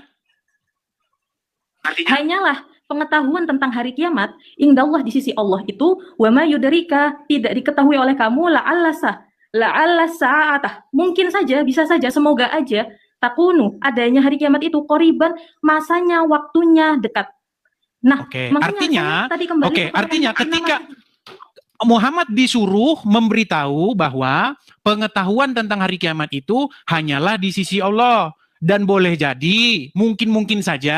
Kalau Allah kan memang biasa ngomong dalam Al-Quran itu bisa jadi, mungkin, mudah-mudahan gitu. Artinya, Semoga saja. kemungkinan saja kiamat itu sudah dekat. Itu yang diperintahkan oleh Allah supaya Muhammad mengatakannya, betul? Betul tidak? Ya, Oke. Ternyata di dalam sebuah hadis, bukan itu yang disampaikan oleh Muhammad. Muhammad tidak bilang Nah, pengetahuan ini- tentang hari kiamat itu hanyalah di sisi Allah. Muhammad malah mengatakan bahwa kiamat tidak terjadi kecuali hari Jumat. Makanya umat muslim sekarang, Nah, mereka sudah tahu ini- kiamat itu hari Jumat. Nah. Artinya hari Senin, Selasa, Rabu, Kamis, Sabtu, Minggu bikin dosa tidak masalah. Karena tidak mungkin hari itu akan terjadi hari kiamat. Betul. ini yang bisa saya katakan bahwa kamu telah memfitnah Islam atau memfitnah Al-Quran. Karena sudut pandang yang kamu gunakan itu benar-benar tidak dibenarkan. Oke, saya kasih tunjukkan. Tadi yang saya Silakan. sebutkan mengenai innama saja kan agak bingung kan? Agak bingung. Saya Karena kasih memang gambarnya ya, untuk biar Anda memahami paham ya. Al-Quran nggak Saya bisa kasih dalam gambarnya. satu hari. Oke, saya balikan dulu gambarnya, badan saya, biar Anda bisa paham. Silakan Anda jawab. Saya bisukan, Oke. silakan Anda jawab. Tadi saya sampaikan. Oke. Halo. Silakan. Ya, oke. Tadi saya sampaikan kan yang kata innama. Itu kalimat kuncinya itu di innama tadi. Makanya tadi saya katakan innama, kalimat hasyr, hanyalah di situ tidak spesifik bahwa udah nggak ada lagi yang akan Allah kasih tahu kepada Nabi Muhammad, enggak. Innama itu di dalam bahasa Arab mengandung makna ilah atau pengecualian. Itulah kenapa untuk memahami tafsir Al-Quran, para ulama wajib memiliki sekitar begitu banyak, diantaranya bisa 20 lebih disiplin bidang ilmu. Itulah kenapa tadi juga menjadi jawaban kenapa kok Dr. Zakir Naik berdakwah atau orang Islam berdakwah dimanapun itu diberikan perizinan, tetapi kenapa ketika Kristen menyampaikan pendapatnya tidak diberikan perizinan? Sebetulnya bukan tidak diberikan perizinan, tapi karena memang pembahasan mengenai ilmu Al-Quran itu tidak hanya ditafsirkan begitu saja. Ada banyak disiplin ilmu untuk orang betul-betul memahami isi Al-Quran. Begitu, bisa dipahami ya? Untuk memahami isi Al-Quran, dia ada disiplin ilmu, ada secara akademisi bisa diakui. Nah, sehingga ketika ada orang yang tidak sampai atau tidak menguasai disiplin-disiplin ilmu itu, kok dia berbicara tentang Al-Quran, itu sama halnya seperti seorang tabib yang tidak punya legalitas kedokteran, dia berbicara mengenai kesehatan. Hanya karena dia bisa mengobati orang, misalnya pakai dikompres, pakai pakai kain dikompres, ternyata sembuh. Akhirnya dia anggap semua penyakit yang panas bisa dia sembuhkan pakai kain, gitu kan. Nah, ketika dia mengemukakan di depan orang banyak tentang keahliannya itu, jelas akan dicekal oleh orang banyak. Siapa yang mencekal? Para dokter yang sudah memiliki legalitas disiplin ilmu itu. Begitu juga di dalam keislaman. Kenapa orang yang berbicara tentang Al-Quran atau tentang Islam ketika dia tidak memiliki beberapa banyak disiplin ilmu di dalam Islam, dia dicekal atau tidak diperbolehkan? Bukan karena untuk tunduk kepada Al-Quran, tapi dia bukan tempatnya, dia tidak memiliki legalitas tentang itu. Begitu bisa dipahami ya? Itu ada kaitannya tadi yang tentang Dr. Zakir Naik, kenapa nih? Sebentar. Ada kaitannya dengan Dr. Zakir Naik, kenapa diperbolehkan itu? Kedua, yang ketiga tadi mengenai as-somat yang kamu katakan di surat Al-Ikhlas tidak ada artinya, tidak ada maknanya begitu. Kalau kamu mencari di dalam Al-Quran kalimat di kamus bahasa Arab al-somat, tentu kamu nggak akan ketemu artinya. Karena al-somat itu sudah perpindahan wazan, perpindahan kalimat atau bahasa. Nah, ini kan kalau orang awam akan bingung. Saya yakin kamu akan merasa agak bingung atau apa maksudnya begitu kan. Itulah kenapa. Nah, al-as-somadu ini ada kaitannya ini. Al-as-somadu itu kaitannya adalah berbicara tentang sifat Allah yang maha. Bukan artinya, bergantung. Definisinya somat itu apa? Kenapa? Gimana? Arti daripada somat itu apa? Nah, ini as-somadu itu kalimat sifatnya Allah, sifatnya Allah yang mengandung arti makna yang maha menggantung. Tempat orang semuanya bergantung kepada Allah. Bisa dipahami? Arti somat artinya gantung. Jadi kalau tidak ada maknanya. Bukan. Sifat.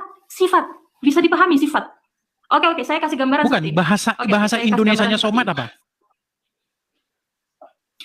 Kan makanya tadi saya bilang, ini kamu pahami dulu ya bahasa saya ya, kalimat saya. Di dalam bahasa Arab ada namanya perpindahan wazan, perpindahan kalimat. Bisa dipahami? Ada namanya perpindahan kalimat. Nah, ketika kalimat itu berubah menjadi isim sifat, ada alif lam di situ, itu maknanya sudah beda. Jadi kalau makanya tadi saya bilang, kenapa Allah kok menurunkan Al-Quran terakhir itu dalam bahasa Arab, bukan bahasa yang lain-lain. Karena memang di bahasa Arab itu punya keistimewaan menyimpan begitu banyak. Satu kalimat di dalam bahasa Arab itu punya banyak gudang makna. Itu kenapa Al-Quran diturunkan dalam bahasa Arab, karena maknanya sangat luas, yang sampai di dalam bahasa Indonesia sendiri tidak bisa mencangkup maknanya yang ada di dalam Al-Quran. Berarti artinya dikarang-karang sendiri? Bukan dikarang sendiri. Saya kasih paham, saya kasih perumpamaan seperti ini. Kamu tahu bahasa Jawa? Bahasa Jawa itu ada yang misalnya kamu gitu ya. Baik, kamu kalau saya tanggapi dulu sedikit ya. Sedikit saya tanggapi. Iya, sebentar. Sedikit. Kamu kalau bahasa sama sepantaran itu sampean, ke yang lebih tua jenengan. Apakah artinya beda? Enggak, artinya enggak beda. Tapi kenapa maknanya di dalam bahasa Jawa bisa berbeda mengenai rasanya? Nah, itulah di dalam bahasa Arab. Itu yang saya maksud. Oke, dua dulu ya, saya tanggapi dua dulu boleh? Bukan mengarah. Baik, kenapa saya katakan mengarah? Sedikit mengenai as-somat tadi belum selesai. Oke, sebentar. Silakan. Mengenai sifat Allah. Nah, mengenai sifat Allah. Nah, satu hal yang ingin saya sampaikan juga kepada Anda begitu. Mengenai sifat Allah. Kalau memang yang tadi ingin saya sampaikan, kalau tadi Anda bahwa menuhankan Yesus itu adalah atas dasar perintah dari Tuhan atau perintah dari Yesus itu sendiri. Artinya kan apa yang Anda lakukan adalah bentuk pengabdian kepada Tuhan juga, kepada Allah juga. Gitu ya? Bukan, kami tidak pernah mengabdi kepada Allah. Allah itu Tuhan negeri Mekah. Enggak. Oke, kamu mengatakan Allah. Oke. Allah itu tidak merujuk kepada Allah. Oke, berarti tidak merujuk kepada Allah menurut kamu ya? Bukan menurut Oke, saya. menurut kamu Bahkan tidak- Allah itu tidak ada hubungannya dengan Allah, negeri Mekah. Allah itu Oke, hanyalah ini sebuah bentar. terjemahan yang digunakan untuk menerjemahkan kata Theos atau Elohim di dalam di dalam Bible Perjanjian Lama maupun Perjanjian Baru.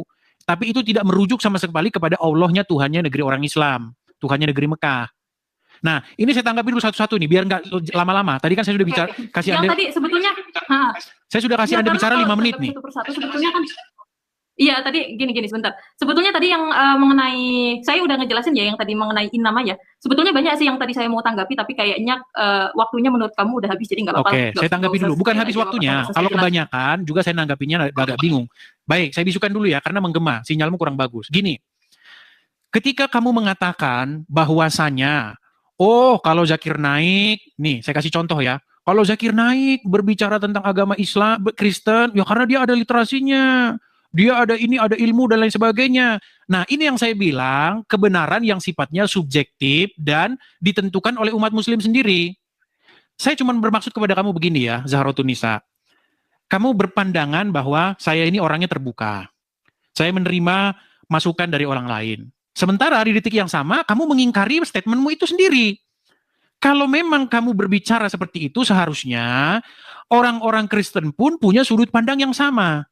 Masa kamu bilang, oh kalau Zakir Naik bahas agama Kristen boleh, karena dia kan punya dasar-dasar pengetahuan, begini dan lain sebagainya. Sementara kalau Kristen nggak boleh bahas Islam, karena kalian harus nggak boleh ini, kalian harus paham ilmu nahusorob, balaghah, mantek, nahusar, dan lain sebagainya. Ini juga sebenarnya klaim-klaim subjektif, sebenarnya bukan itu. Kenapa Islam boleh bahas Kristen? Karena mayoritas, karena penegak-penegak hukumnya banyak yang Islam. Karena petinggi-petinggi negara banyak yang Islam. Ya jadi boleh. Bukan karena Zakir Naiknya pinter atau dia punya bidang atau sertifikat untuk membahas agama Kristen. Dia punya ilmu bidang apa di dalam teologi Kristen? Pernah nggak dia sekolah teologi? Nggak pernah. Pernah nggak dia mengenyam pendidikan kekristenan? Nggak pernah. Tetapi dia boleh bahas agama Kristen. Nah, kenapa yang Kristen tidak boleh seperti itu? Kalaupun nih kamu bersikeras bahwa membahas agama Islam harus paham nahusorob, mantik, balaghah, bayan, paham bahasa Arab. Saya cuma mau bilang begini, Zahratun Nisa, di dalam Al-Quran tidak pernah ada cara untuk memahami Al-Quran harus baca kitab tafsir, harus paham nahusorob, balaghah, mantik, nggak pernah ada. Bahkan saya katakan, kalau ada orang Islam yang bisa membuktikan kepada saya cara memahami Al-Quran adalah dengan belajar buku-buku tafsir, saya terjun dari Monas. Cara memahami Al-Quran, kata Allah, belajar sama ahli kitab. Jika kamu ragu-ragu tentang apa yang kami wahyukan kepada kamu, maka tanyakanlah kepada orang-orang yang membaca kitab sebelummu. Itu kata Al-Quran. Nggak pernah Allah ngomong, maka belajarlah sama Ibnu Katsir. Nggak ada. Kemudian yang kedua, masalah somad. Apa arti somad? Kamu katakan somad itu artinya tempat bergantung. Inilah saya katakan bahwa kamu di sini memfitnah dan mengarang. Para ulama sendiri itu tidak sepakat dengan arti kata somad. Satu bilang A, satu bilang B, satu bilang C. Nih, saya kasih tunjuk. Apa pengertian somad? Lihat ya. Ini sumber-sumbermu sendiri nih saya katakan. Ibnu Faris, ini Ibnu Faris nih. Kenapa kalau memang somad itu bahasa Arab kok harus ngomong Ibnu Faris berkata? Makanya saya bilang, sebenarnya di dalam Al-Quran itu ada bahasa-bahasa yang nggak jelas. Kalau memang somad itu bahasa Arab, tidak mungkin ada begini, Ibnu Faris berkata. Contoh misalnya, ketika kita baca koran, kita beli koran Sindo tadi pagi, kita baca, Joko Widodo membangun jalan tol. Menurut Udin, membangun adalah ini. Menurut Joko, membangun, enggak, karena membangun itu udah jelas kata-kata bahasa Indonesia.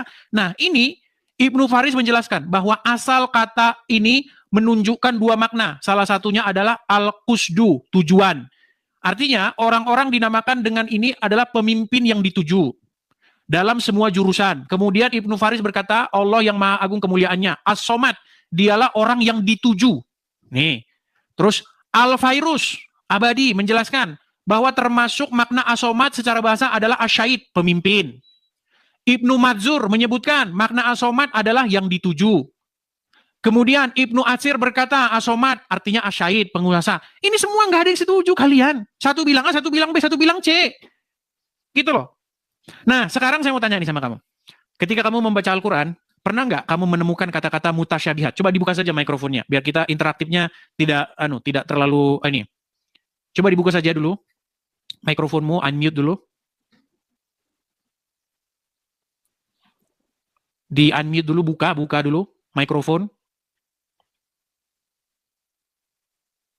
Bisa nggak menghidupkan mikrofon?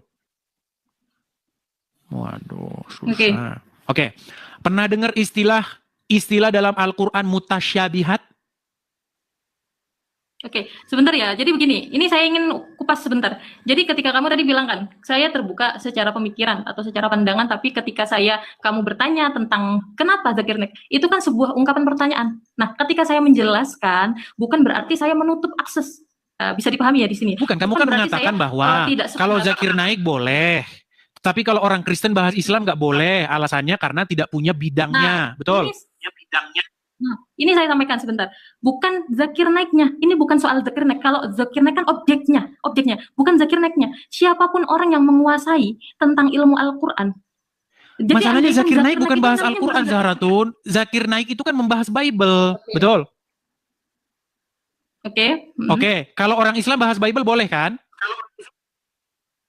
Oke, jadi yang kamu permasalahkan itu sebetulnya perasaan tidak terima kamu ya ketika Bible itu dibahas begitu ya? Bukan tidak terima.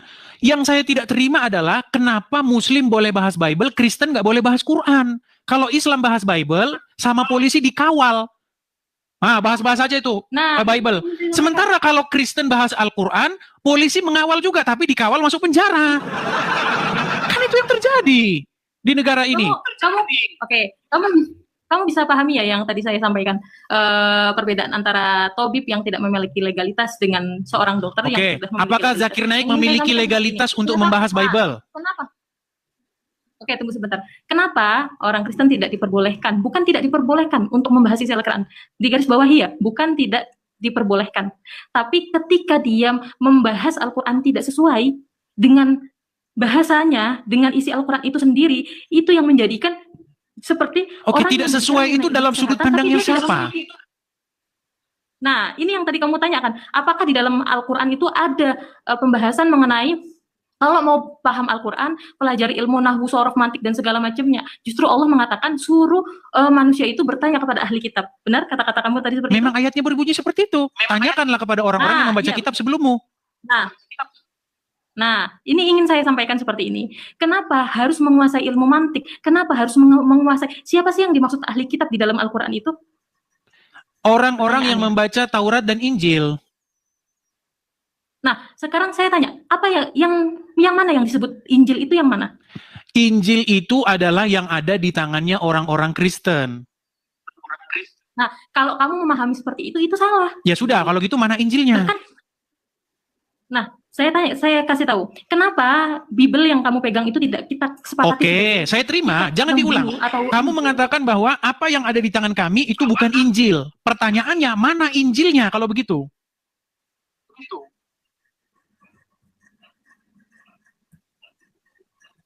Terdiam kan? Tunggu suaranya ini. Suaranya. Jangan pura-pura tidak dengar. Kamu kan bilang, kamu salah. Yang dimaksud Injil bukanlah yang ada di tanganmu itu. Matius, Markus, Lukas, Yohanes. Bukan itu. Nah, oke lah, bukan itu. Mana Injilnya? Mana Injilnya? Sekarang saya mau nanya sama kamu. Injil yang menurut kamu imani itu mana?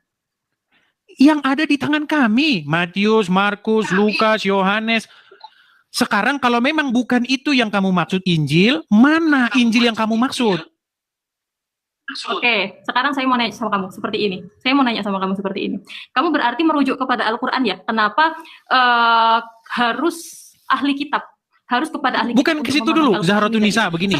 Al-Quran mengatakan, jikalau kamu ragu-ragu tentang apa yang diwahyukan kepada kamu, tanyakanlah kepada orang-orang yang membaca kitab sebelum kamu. Sebelum Muhammad itu ada orang-orang yang membaca kitab kan? Yaitu kitab Taurat, kitab Injil.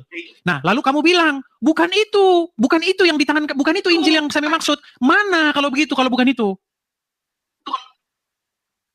Gimana?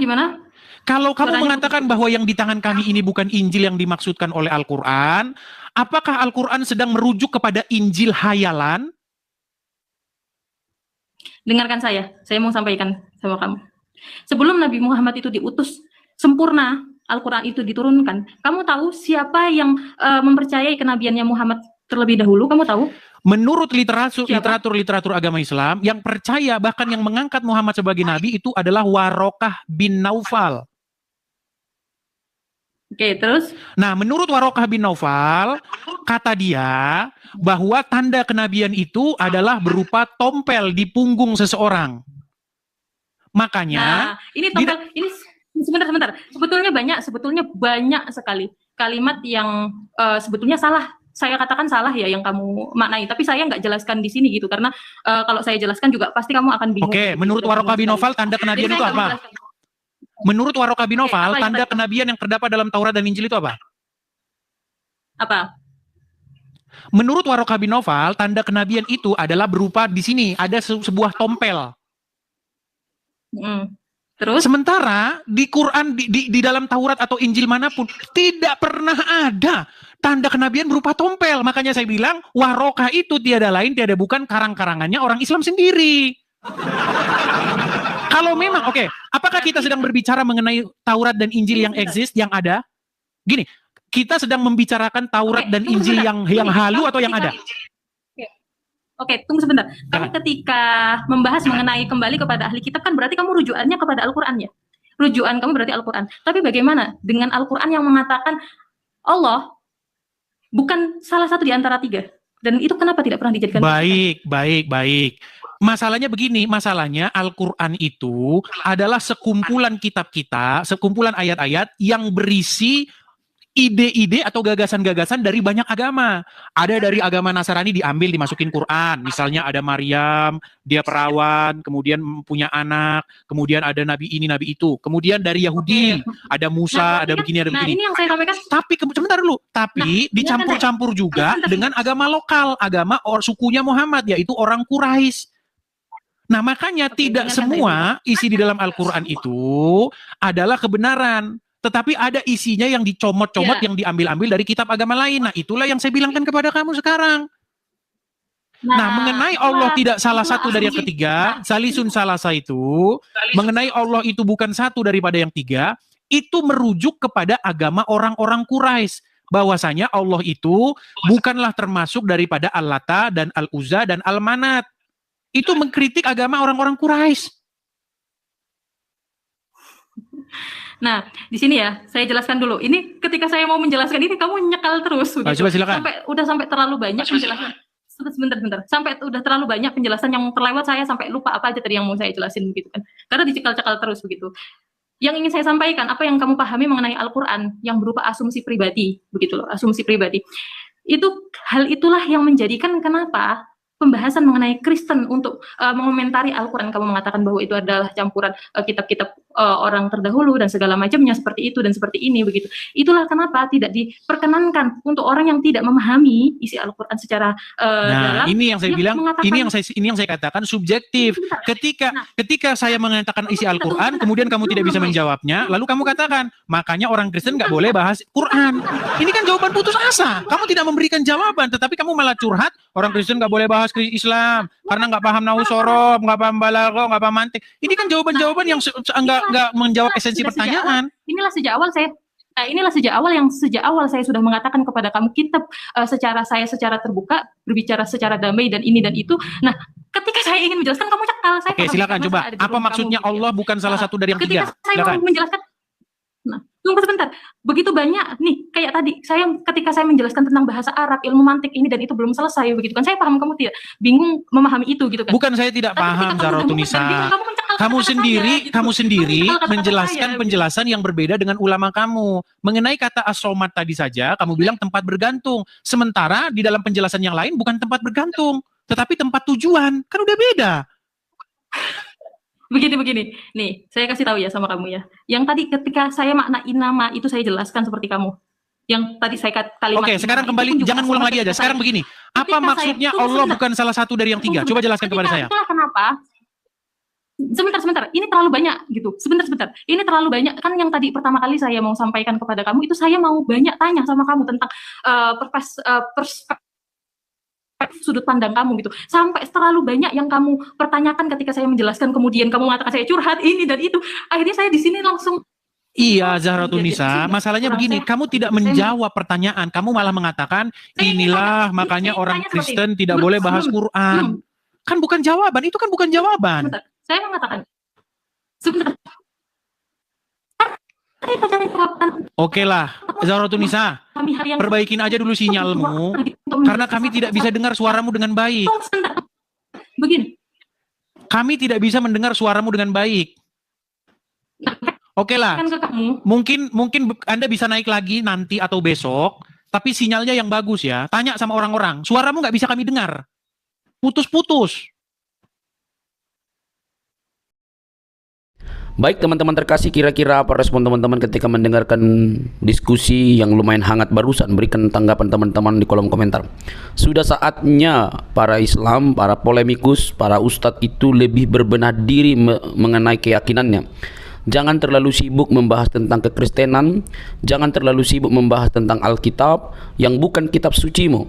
Kerjaan mereka kan di setiap channel mereka adalah membahas kekristenan, seolah-olah mereka lah yang paling berhak dan paling paham tentang Alkitab, lalu mereka membuat itu di dalam setiap hal yang mereka lakukan. Kalau kita dengar baik-baik, mereka pintar? Enggak juga, mereka hanya pintar comot-comot lalu sama-samakan, bahkan memaksa bahwa nabinya itu dinubuatkan di dalam Alkitab yang notabene mereka sudah tuduh palsu. Tapi ketika ditanya mana yang asli, mereka sama sekali tidak dapat membuktikan akan hal itu. Maka disebutkan mereka jago bernarasi tapi tidak bisa membuktikan narasi itu benar. Itu seperti orang yang bermain-main saja gitu ya, bermain saja tapi dianggap benar gitu. Anehnya pernyataan-pernyataan mereka itu dipercaya banyak orang yang mungkin juga sama-sama buta ya. Makanya saya bilang bahwa mereka sudah saatnya berbenah diri dan mempelajari keyakinannya dengan lebih teliti, mempertanyakan segala sesuatu yang berkaitan dengan iman Islamnya, mempertanyakan moral nabinya, mempertanyakan tentang hadisnya. Benarkah seperti itu? Jangan sampai para ustadz itu lebih sibuk membahas kekristenan karena merasa aman, lalu mereka mengabaikan kitab suci mereka. Karena kalau mereka lebih kritis, maka mereka akan mendapatkan situasi yang berbeda. Karena di antara sesama mereka belum tentu cukup berani untuk membuka tabir kebenaran bagaimana itu Islam yang sesungguhnya. Karena fakta sudah terjadi bahwa ketika ada orang jujur dan mempertanyakan iman Islam, maka yang terjadi adalah mereka mendapatkan hal-hal yang kurang baik di tengah-tengah diri mereka, dan itu sudah pernah saya bahas di dalam satu topik ya. Teman-teman yang terkasih dalam Tuhan Yesus Kristus, maka ketika apologetik Kristen ini mempertanyakan segala sesuatu yang berkaitan dengan iman saudara, ya jangan baperan dong, jangan kepanasan. Mungkin Anda tidak mendapatkan literatur atau Anda begitu buta, taunya hanya hafal doang, ikro dan lain sebagainya itu ya, menghafal cara penyebutannya, cara pelafasannya begitu ya. Akhirnya habis waktu, tidak lagi menemukan apakah kitab suci ini sesuai dengan fakta historis atau hanya cuma untuk diberikan lalu dihafalkan yang tak pernah habis-habisnya begitu ya. Semoga bukan demikian. Tapi faktanya teman-teman bahwa Ustadz Musnir juga sudah mengingatkan bahwa kita jangan seperti burung beo ya. Kita suka menghafal tapi kita senang berbahasa Arab tapi kita tidak mengerti artinya, kan itu celaka teman-teman. Nah, lewat kehadiran apologetik Kristen ini kiranya dapat membenahi diri kalian supaya lebih melihat apa yang harus kalian pelajari dan bagaimana iman Anda yang sesungguhnya. Jangan sampai kalian itu sibuk sekali mencari dan menunjuk kesalahan-kesalahan dalam kitab suci orang yang sebenarnya tidak ada kesalahan di dalamnya. Semua hanya halusinasi yang kalian tampilkan, tetapi itu cukup dianggap benar oleh para pengikut kalian yang juga sama-sama mungkin buta. Oke teman-teman, saya berharap ini menjadi PR bagi teman-teman. Ingat, Yesus Kristus Tuhan kami itu dia mati dan bangkit. Dia tidak hanya mati, tapi dia bangkit dari kematian untuk menunjukkan kemenangan sejati atas kuasa dosa. Dosalah yang membuat manusia binasa. Dosalah yang membuat manusia itu kehilangan kemuliaan. Tetapi Kristus menyelesaikan hutang dosa itu dengan cara mati di kayu salib. Tentu yang disalib itu adalah kemanusiaannya, seperti kata firman Tuhan.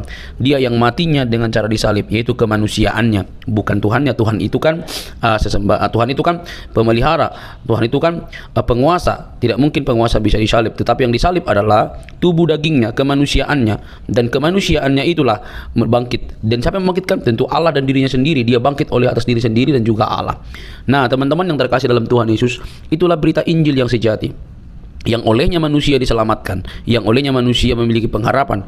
Yesus datang dan mati bukan hanya untuk orang Kristen, tapi dia mati dan untuk semua orang, baik untuk Muslim, Hindu, Buddha, Konghucu, Kristen dan lain sebagainya. Dia mencari manusia, bukan mencari membuat orang menjadi pelaku agama, tetapi menjadi pengikutnya dan menjadi murid-muridnya, murid-murid yang belajar dari dia dan mempraktekkan apa yang dikatakannya. Dia tidak mendirikan agama, dia mencari jiwa yang terhilang. Dia menyatakan keselamatan dan siapa yang percaya kepadanya diselamatkan. Teman-teman yang terkasih, itulah sebabnya kedatangan Kristus yang pertama itu membawa harapan bagi semua agama.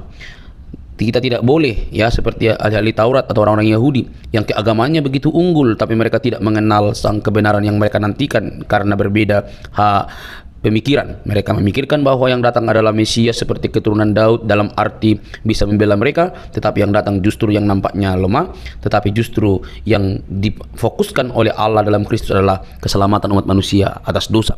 Teman-teman terkasih dalam Tuhan Yesus, semoga Anda sadar, sekali lagi, kalau Anda memang tidak memahami kitab suci orang lain, jangan sok-sokan, tapi pelajarilah kitab suci Anda.